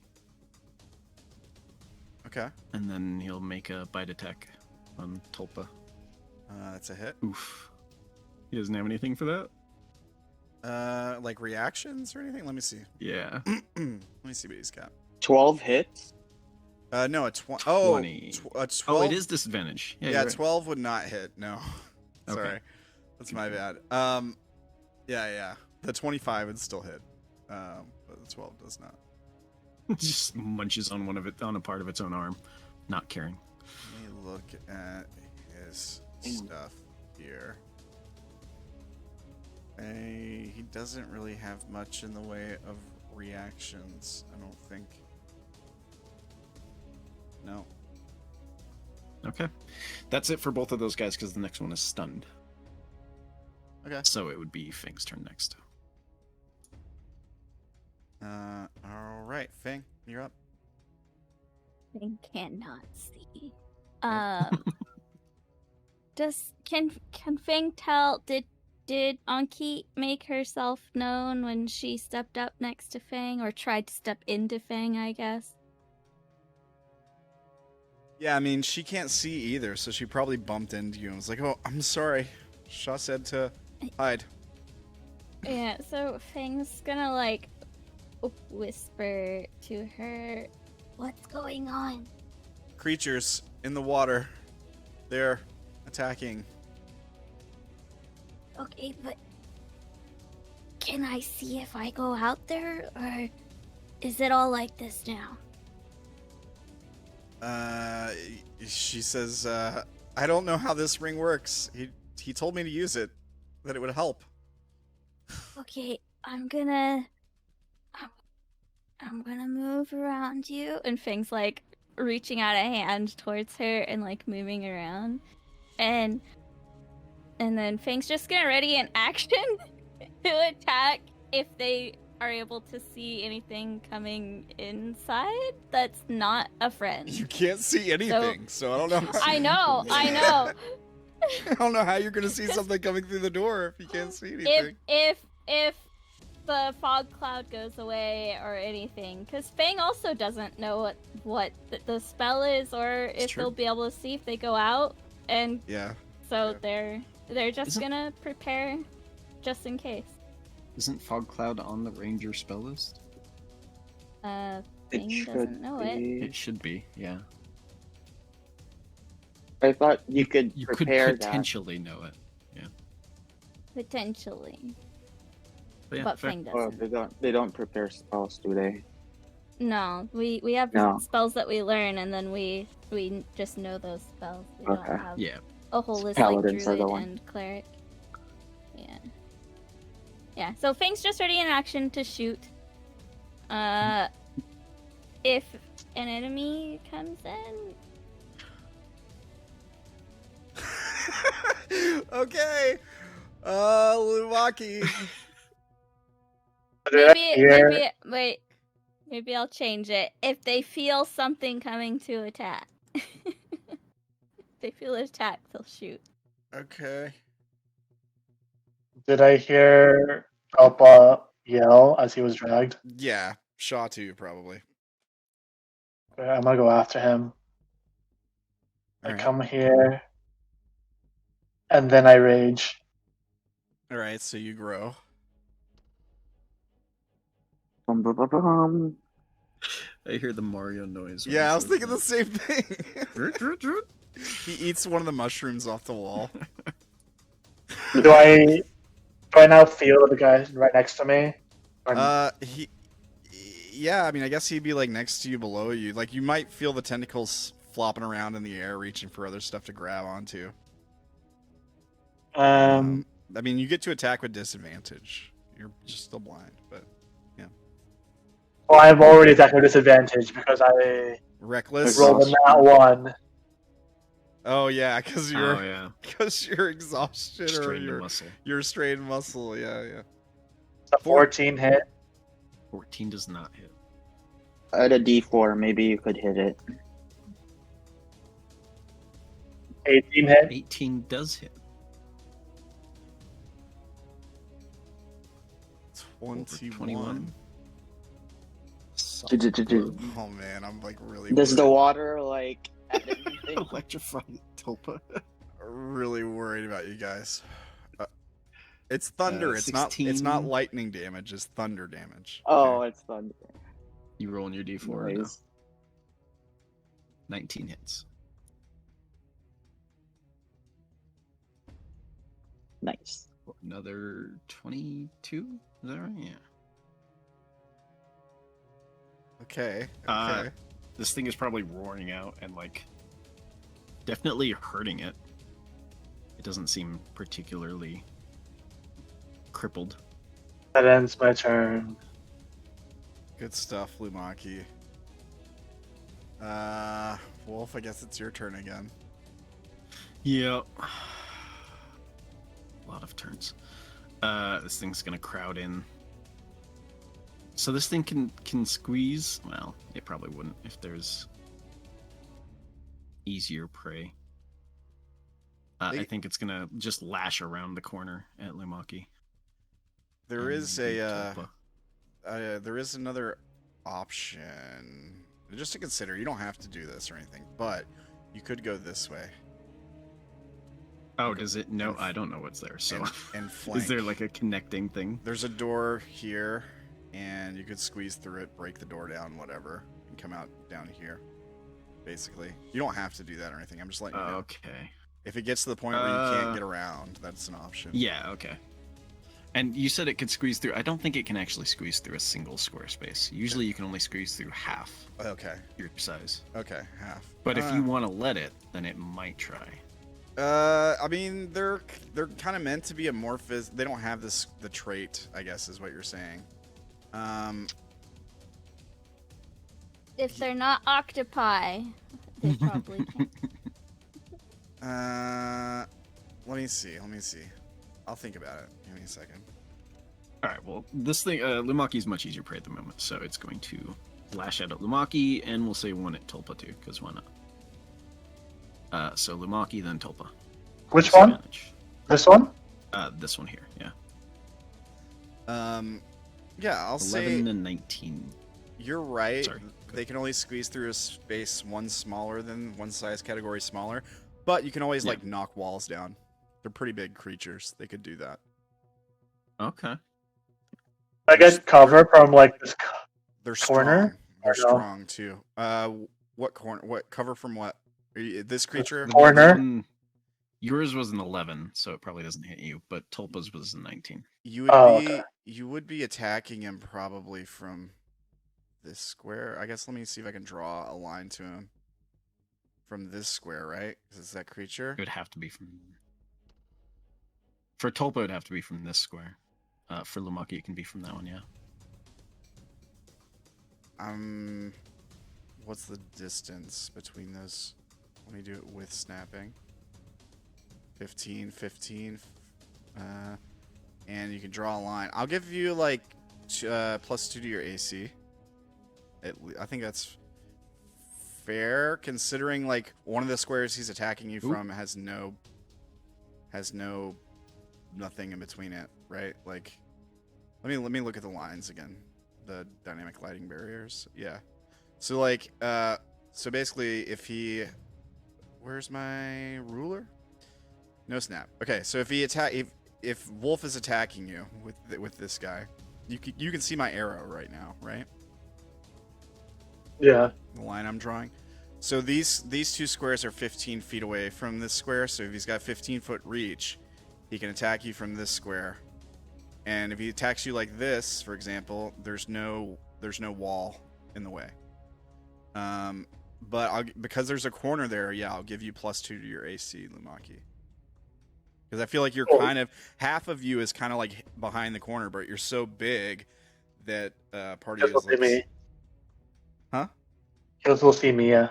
Yeah, well, he can't see you because of the fog, but you're so big that like part of you is still like exposed to attack, so you still have the disadvantage and everything. So I would assume that Tulpa would get that same +2. Does 19 still hit him? Yeah, 19 would hit Tulpa, yes. Yeah. So he takes another 17 points of damage, and he is grappled by a second creature. Okay. Did you hit Lumaki? Who? No, I missed. Oh, okay. Who also like attempts to try and pull away and drag, but the other one is resisting, so he stays in the same spot. They're both trying to draw him in to eat him. Yeah, fair enough. That's it for that guy.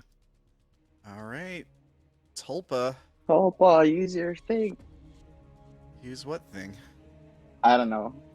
I mean, he does have a thing that he could do. Teleport away, Tulpa.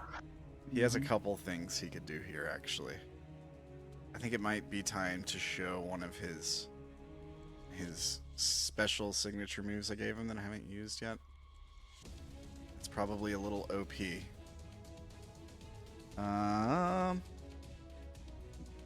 Let's see. Let me see how it works. I can't do that. It'll damage the Lumaki.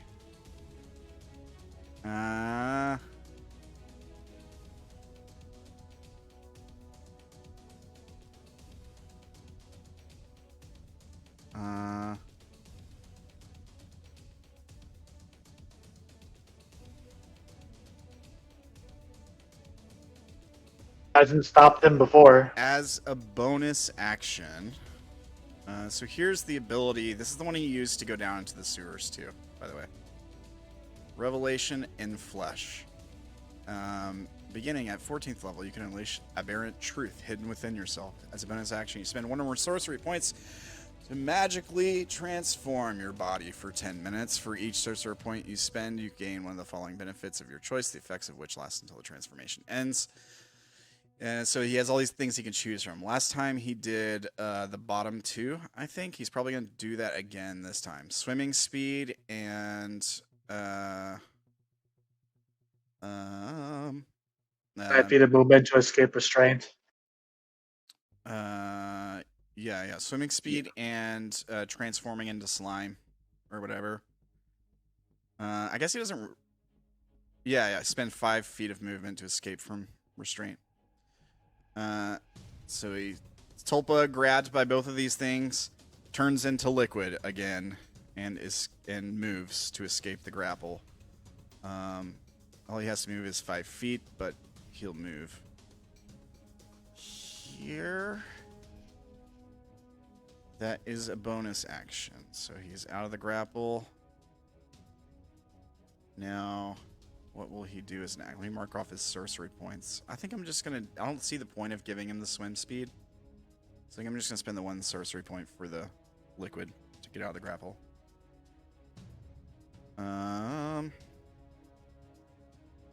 Now, let's see if we can help somebody here. Jesus. All his stuff is very different than what I'm used to.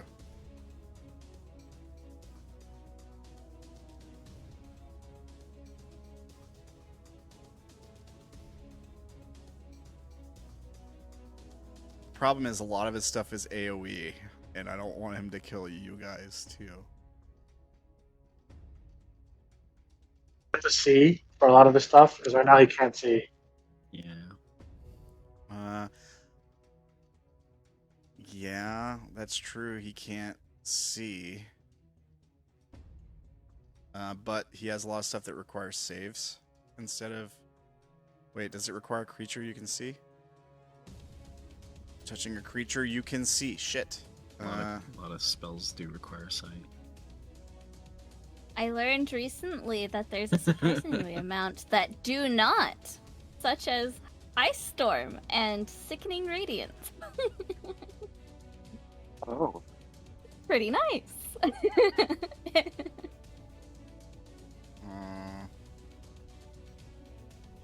He might have to... Shite. Okay, here's what we can do. We do take the swim speed. But you can't move through the creatures, is the thing. Well, he can't... It's 2 sizes larger than him. Oh, okay, so he can. Oh, yeah. Alright. He So just couldn't stop in their space, I don't think. I thought you could if it's 2 sizes larger. I think you can move through. I don't think you can ever stop in another creature's space. But either way. I'm not sure that'll even matter.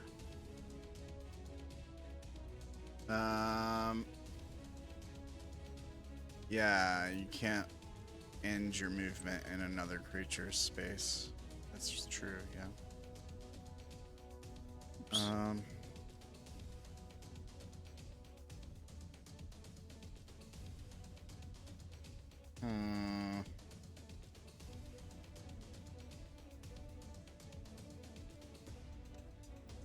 Well, if he can just get sight. If only. This wouldn't have been a very hard encounter. Oh, this is just this spell is just a point within range. It doesn't have to be a space you can see. 20-foot radius sphere of blackness. Bitter cold appears. Hunger of Hadar. Anyone familiar with that? I've never used that spell. Kind of. Orilyn had access to learn it, but I never did. It didn't fit her aesthetic.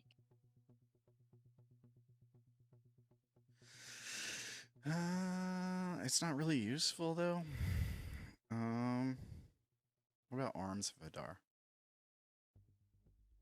Each creature in the area, tendrils darken erupt from the ground. All creatures within 10 feet of you.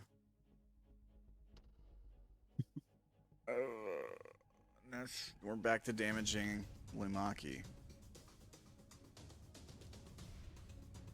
Or Does Tulpa know Lumaki's there, or is Tulpa in the fog?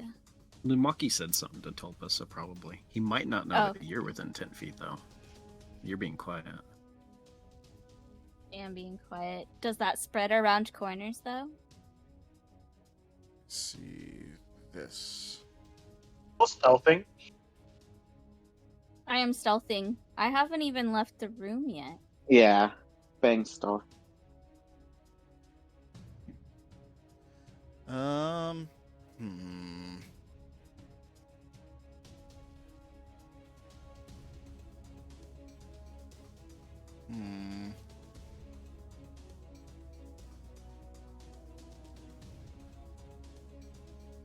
Target you can see. So much stuff has to be seen here. This is so aggravating. That's why it was really annoying when Vash did that insect plague constantly. Exactly. Vash can see. Exactly.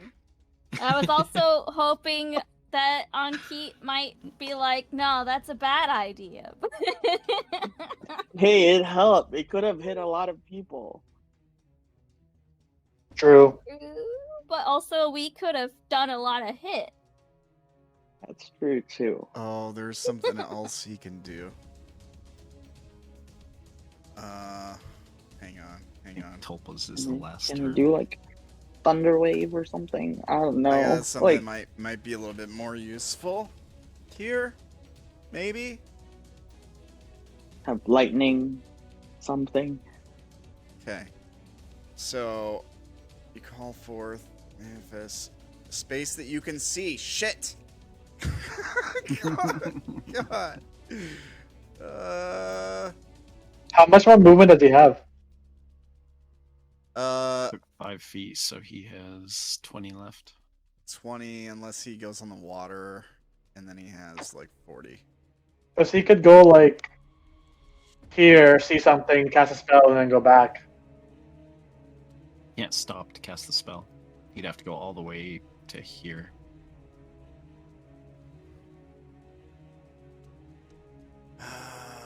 What you mean he just like ditches Lumaki? Wait, you can't stop to cast a spell? I thought as long as you don't end. It's end Your your, turn. Your turn. it's end your turn, I think. I don't believe you can stop to make an attack or cast a spell in another creature space. It's the same idea. Alright. Let's, But Even if they're way bigger than you? let's yeah. do this. Well, see, that's weird because like if you were riding a dragon or something, technically you're occupying the same space. I don't know. Boom. We'll Then do it just that. comes down to DM fiat. We'll do that. Okay. Oh, Did he already use his bonus action? Is that a bonus action? to do his Shit! his It's a thingy. bonus action! Damn it! Alright, never It can mind. transform into a dragon? That's cool. Well then we'll just we can't do firebolt because we gotta see the creature, right? No, creature or object within range for firebolt, at least. So he could blindly shoot a firebolt. Yeah. To shoot at disadvantage. So we'll shoot at this guy, I guess. Yep. That That hits is a hit. Yeah. Nice. for 18 fire damage. 18. Okay. A little bit more. Which damage. one? This one This that one. Lumaki was hitting. Oh, okay, nice. That's Tulpa's turn. All right, Sha'ah, you're up. Screw that. Go ahead, He's take not the- going to move any Um, farther. Stay there? Yeah, just stay there. I guess he could move a little further, yeah. He can go into the room. Yeah. Can like 20 touch minutes over. something. The problem is he can't see. But at least he'll be out of the way to 25. Wait, no. 5, Yeah. 10, He had 20 from there. Yeah. 15, 20. Can I do that? I can do that, right? You can move through ally Yep. spaces. Okay. Sha'ah, you're grappled. You got a monster. It's eating 20 you. minutes after. 20 minutes after. Do you want to do this? Like, I need to plan things ahead so I could survive. You guys want to end the session here and figure it out for next game? I Sure. have a headache, so that would be nice. Okay. All right. That's fine. We can do that. It's not looking good for you guys. I'm gonna be honest. It's not. It's really not looking good. You're getting separated. Shaw's already kind of wounded. He might get torn apart by a couple of these things if they focus on him and you guys aren't around. Lumaki's doing okay. Tulpa's really wounded too, just by the way. The fog actually helps me. Yeah, because you have disadvantage anyways, right? Yeah, but then when they're in the fog, they also have like it's advantage to hit them because they're in the fog and they're blinded. So technically, it's a Oh, it cancels straight out. roll. Yeah. All right. Right on. Well, I guess we'll see how you guys do next week. Maybe we'll see you guys get torn apart by Quiokix next week on Forest of Flesh. Well, I guess this is the part where I go through announcement stuff. So let me get that stuff up here. So Ella, who played Fang for you all today, does some voice acting on some of the prequel episodes of Benders Brews Podcast. If you want to check that out, here's the link for that. And if you're watching on YouTube, of course, all this stuff is in the description down below. If you want to make an awesome Vroid avatar like we got for Fang on the screen right here, you can check out Vroid Studio and make your own custom avatars for your games. Let's see here. Ella also plays Orilyn on the show sometimes. If you like the portrait art for Orilyn, you can check out the artist who made that here at deviantart.com/Sariko. Same thing goes for Wolf, who has played a character named Vash on the show, who had their art made by Jessica Peguerero. Here's the DeviantArt page for Jessica. The Discord server we use is public access now. So if you want to jump in and see some of the memes that get posted for some of the shows, you can do so here. I know they go crazy on Broken. They got their own section in the public access area called the Chaos, where it's just insanity memes the whole episode. I had to mute it because it was so many. But they're funny, so it's, you want to jump in and see the funny hijinks, you can do that. And I'm Ramblinman TV. You can find me on Twitch, on YouTube, on Twitter, on Minds, on Patreon now. The Patreon is now having all the, what I'm calling unfiltered or uncensored content going up. The stuff we got to cut out for YouTube is on the Patreon. So if you want to hear what the swear word was that got bleeped in the intro of whatever show, you can hear it freely on Patreon for $3 a month. And we're gonna add more stuff to it. There's gonna be a Discord tier where you get more access to the Discord stuff. Currently, you only get access to the public stuff, but we're gonna have it where you can see our lore channels maybe and our talks about the game and what's happening. Some of the stuff that's going on behind the scenes, because the players know this. There's always stuff happening in the background while they're playing. They make a decision to go one way, something happens. Because of that decision in the other direction. Things like the drow going extinct and being killed by the flesh, for example. That kind of thing. So if you want to get in on some of that stuff, if you just want to see more lore for the different shows or just see more of the talk going on behind the scenes, you can do so by becoming a patron on the Patreon. And of course, you can find me on TikTok and all that stuff too. I think that's all I got. So, announcements for upcoming shows this week. Let's see. We're off of masks this week, so there's no game tomorrow, but that will be returning next Tuesday at 8 o'clock Eastern. I think that's right. 7 o'clock Central. No, wait. It's 7:30 or it's 6:30 Central, so it's 7:30 Eastern. 4:30 Pacific. And of course, you have Broken this week on Wednesday night. That starts at 9 Eastern, 6 p.m. Pacific. And then, of course, Unknown New Orleans is off this week too, but it returns next Friday at 8 p.m. Eastern, 5 p.m. Pacific. So if you want to catch us for those tabletop RPGs, and I'm going to try to make some time to stream some, I don't know, Hogwarts Legacy or some more. We did some Project Zomboid with the folks from Broken. That was really fun. Of course, when Sons of the Forest launches, I want to stream that game so bad. I'm just counting down the minutes until it releases. That's all I got. Any of you guys got anything? Did I miss anything? XP. Go experience. XP, that thank one. you, Maury. Well, I can't give you guys XP for this encounter because you haven't finished it yet, but I can give you guys XP for the encounter with the Drow Consort and the Drow Inquisitor. I'm pretty They sure didn't know that what they were until you said that. they didn't know what they were. That's okay. They're not. Oh.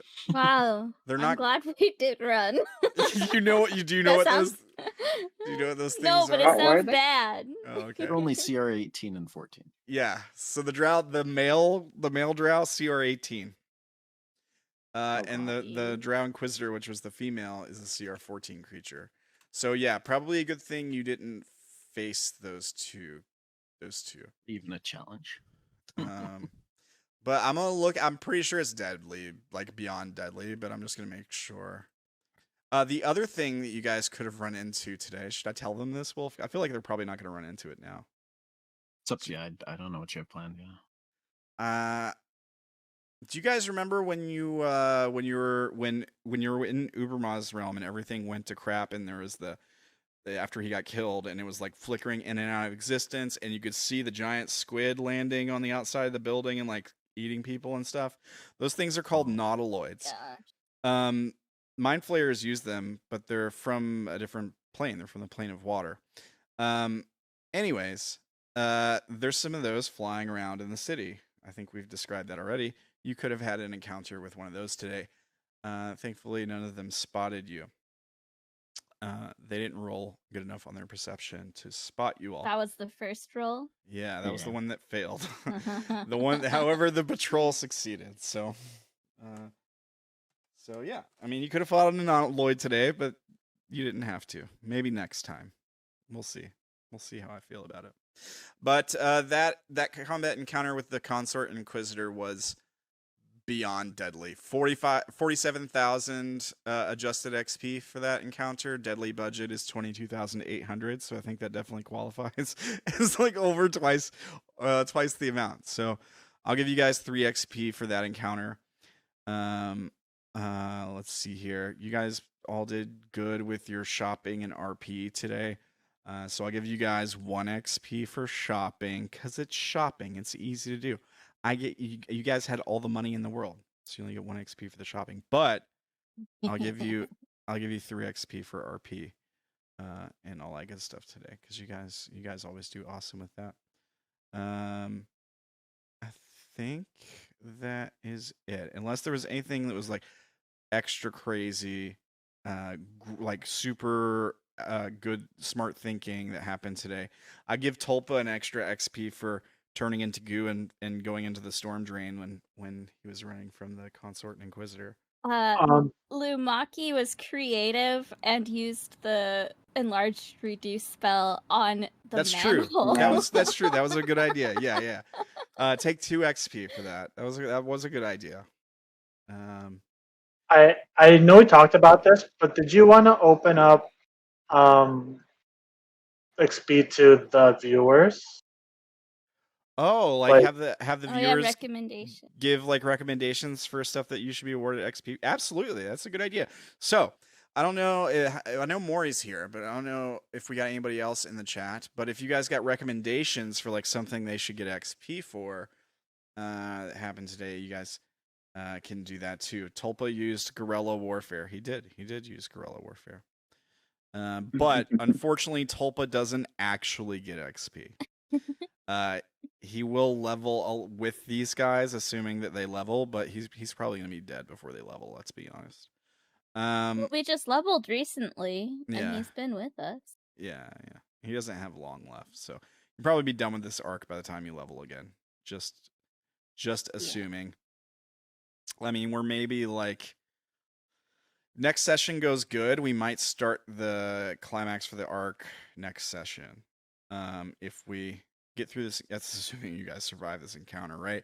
If we get through this encounter relatively quickly, we'll start the finale for this arc next session, and maybe finish it next session, maybe finish it the session after, because that's gonna be, it's gonna be a boss fight basically. So I do have a question about that. yeah. If we're ending the arc what's the plan after? Are we making new characters? Are we going to beat team? Well, the plan would be up to you guys. I know we sort of set out like a game plan for like going forward, how we do this arc, and then we would go to this arc. But as I do at the end of every arc, I'll present a couple options, and be like which direction, which thing sounds more interesting to play. So we can talk a little bit about that now. So a couple ideas I have for the next arc is we go back to presumably quote unquote A team. I know they're getting a little blurred now, right?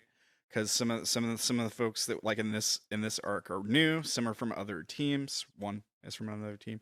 Technically, Tulpa's from A team. Two, but Sha'ah is from A team. A team. There's been so many characters, it's hard to keep track. So we could do like I'll tell you this. After this arc, I want to take a break from the Feywild. I want to go back. I want to focus on the world, right? That's what I want to do after this arc. Now that can be in several different ways. It could be like a heaven arc, so like a world war in heaven arc where we see what's been going on in heaven since since Aurelius and the Mind Flayers went through that gate. Or we could like focus on pick up with Vash and maybe put some other characters around him. Somebody could play Ishu. I don't know. In the world, Tim's character's there too. His wizard character is there. Well, his green flame blade guy. He was a wizard, right? He was a mechagnome wizard, yeah. Yeah. Yeah, because he's had more than one wizard. Yeah. Yeah, so you like focus on Vash and all that stuff for a little bit, or that could like lead into the War in Heaven. So like start with Vash, and then we find a way to make that lead into War in Heaven, and basically get all the characters to heaven, and see what's been going on, or just have like some communication coming from like Nurnum or somebody else that's been there. And the other thing is we could focus on creation. So the city, the big capital city, that's another thing we've talked about, is having like a story going on there. We know that Elder Brain Dragon is probably attacking that place, right? Or we could focus on, for example, what's been happening with the Bloom and the Fire Dragon, like the armies that were there. We could have an arc where we like have characters that were there with those armies when that stuff happened and what it all looked like from their perspective, and like maybe some of the other stuff that was going on in the nearby area. A lot of different directions we can go, but I really would just like to do something not in the Feywild. I feel like I told the players this. I know a lot of the players love the Feywild stuff. I'm not really experienced with it, and I don't know much about it, and so I feel like my stuff I'm best at is going to be the world stuff, and I'm anxious to get back to it just because I feel like I'm a little bit better at planning stuff and putting cool stuff together for it. So sounds like I need to make a character regardless. Could you make me a sheet? Yeah, I mean, I'll make you a sheet. You could always take one of these characters and put them into the world arc if you guys wanted to. Like take one of these Feywild arc characters and put them into that into the world. It's up to you guys. But yeah, I can definitely make you a sheet right now. I'll call it Kyo. Okay. And thanks. No worries. Can I get one as well? Yeah. I don't know if I'll need it, but yeah, never know. There's yours, Kyo. And it's not going to be in the players folder yet, but I'll move it to the players folder. Yeah, yours, Wolf, I'll just call Wolfrin. Are we allowed to use that 5e SRD thing to make characters? So here's the thing with characters. Nothing. It all has to be from like established material from now on. So, the 5e SRD thing, I don't like when you say use it to make characters. I suppose so, as long as like you're not using anything that's not in the standard material. So nothing from Unearthed Arcana, nothing that's homebrew for making characters. Like, I made an exception on giving you guys grenades that were homebrew or whatever. I've been giving this team money and stuff like that. And some of the side characters, I let you guys go a little crazy with it sometimes because I'm like, oh, it's a side character. This isn't, like, well, it's not a big deal to load you guys up with money. The arc's about to end, right? Like, you're not gonna be keeping this money on your mainstay characters for the rest of the campaign. So I'll just let you guys have all the money. That's fine. You know what I'm saying? Right.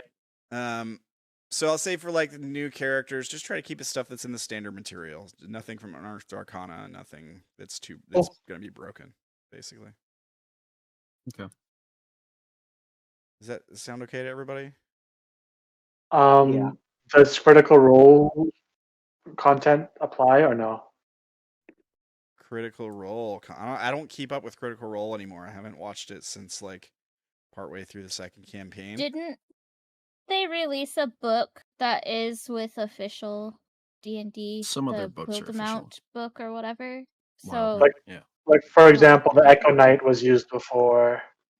Like, Yeah, I know some of the stuff that they've made has become part of like The Echo Knight is official. The Blood Knight or the Blood Hunter is not official. But it is semi-official. Like I didn't even know the Blood Hunter depends on the DM. I didn't know the Blood Hunter wasn't official, but the shooter class that Taliesin played in campaign 1, what was that called? It was just a fighter subclass. It was a fighter subclass that they made. That's official though too now, isn't it? I don't think so. No? I thought it was. I know of. I could be wrong. I don't know everything about D&D. Well, we can talk about it later. Yeah. Maury's saying Blood Hunter is official now. Is it? Oh, okay. That's what she's saying. Anything that's official you can use. Cool. I worry with the Unearthed Arcana stuff because I've seen it be a little bit broken. And you guys know what happens when stuff gets broken. What ends up happening is I try to match your difficulty and I throw an Elder Brain Dragon at you by mistake. So I don't want. And also sometimes they completely take out everything that you were using, and you have to respec your character. Yeah. I'm still bitter about it. Yeah, I'm sorry. Myra. I'm sorry. Well, I mean, it's not your wasn't- fault because I wouldn't have gotten much from it if I had stuck with it anyway. So. It wasn't Vyra. It was Fang, right? Did that happen? No, too? it was Vyra. Oh, it was. Vyra. I was thinking. Well, that. yeah, Fang got affected too because of the spell, but that wasn't UA. That spell was an actual spell that was released in the original book, and then they went through and changed it after the official book was released. Oh, okay. So that one I have a bigger problem with, but the UA thing, that's what I'm complaining about. So they fixed it. Yeah, Maury's like, y'all stats are crazy. Y'all are scary. Yeah. Yeah, Maury, she says, I wouldn't survive in this campaign at all. It was meant to be a really, really deadly I told them, like, from episode 1, and they were down for it. It was supposed to be going to be a really deadly campaign, deadly encounters. But they're just too damn good at the game. Like, well, see, when you say it's gonna be really deadly, we actually have to work harder to make our characters stronger. So that's what we've been doing. That's why is because, like, I would play more characters that are less min-maxed because I like the roleplay part, but I also don't want my characters to die all the time. So I have to go with what I think will best survive. Fair. But I mean, you guys are doing a job. Y'all kill each other more than I kill you. I kind of feel. I know that's not really true, but I kind of feel like that. But yeah, I mean, they're just really good players. But yeah, I mean, I guess that's another thing I should say too is like if there's something you're using from official that's been changed, you have to use the new version if it's official, right? That kind of stuff too. And what's the rule for starting items again? Same as previous. We had it written down somewhere. We have it. It's the official rules for it.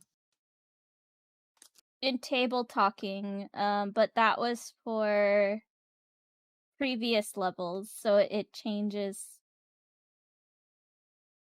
It changes. 5,000 GP because we're plus high 1d10 times 250 GP. 3 uncommon magic items, 1 rare item, and normal starting equipment, I believe, is what. Wait, no. That was. That's the high yeah, magic. It's the middle one, sorry. So it's 2 uncommon magic items, normal starting, Sounds right. I think. Pinned on the thing, it should be 2 instead of 1. Because the last thing we did was 5,000 GP plus 1d10 times 250 gold pieces and 1 uncommon.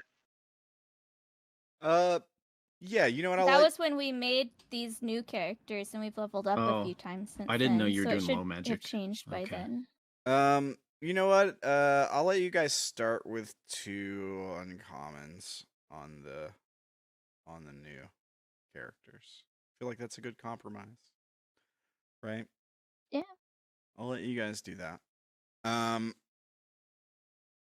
Yeah, I'll let you guys start with 2 uncommons. You're probably able to buy something too with all that gold. This is the table. If anyone's interested. I thought we were in the normal, and I think maybe we're on the low magic campaign. I forgot. Yeah, I think we were on low magic. I think that's what we were doing, but it's fine.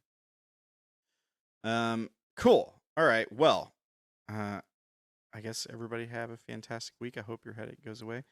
We'll see you guys Monday for some more of this stuff. Be safe. Have a good night. Love you guys. I don't know. Bye.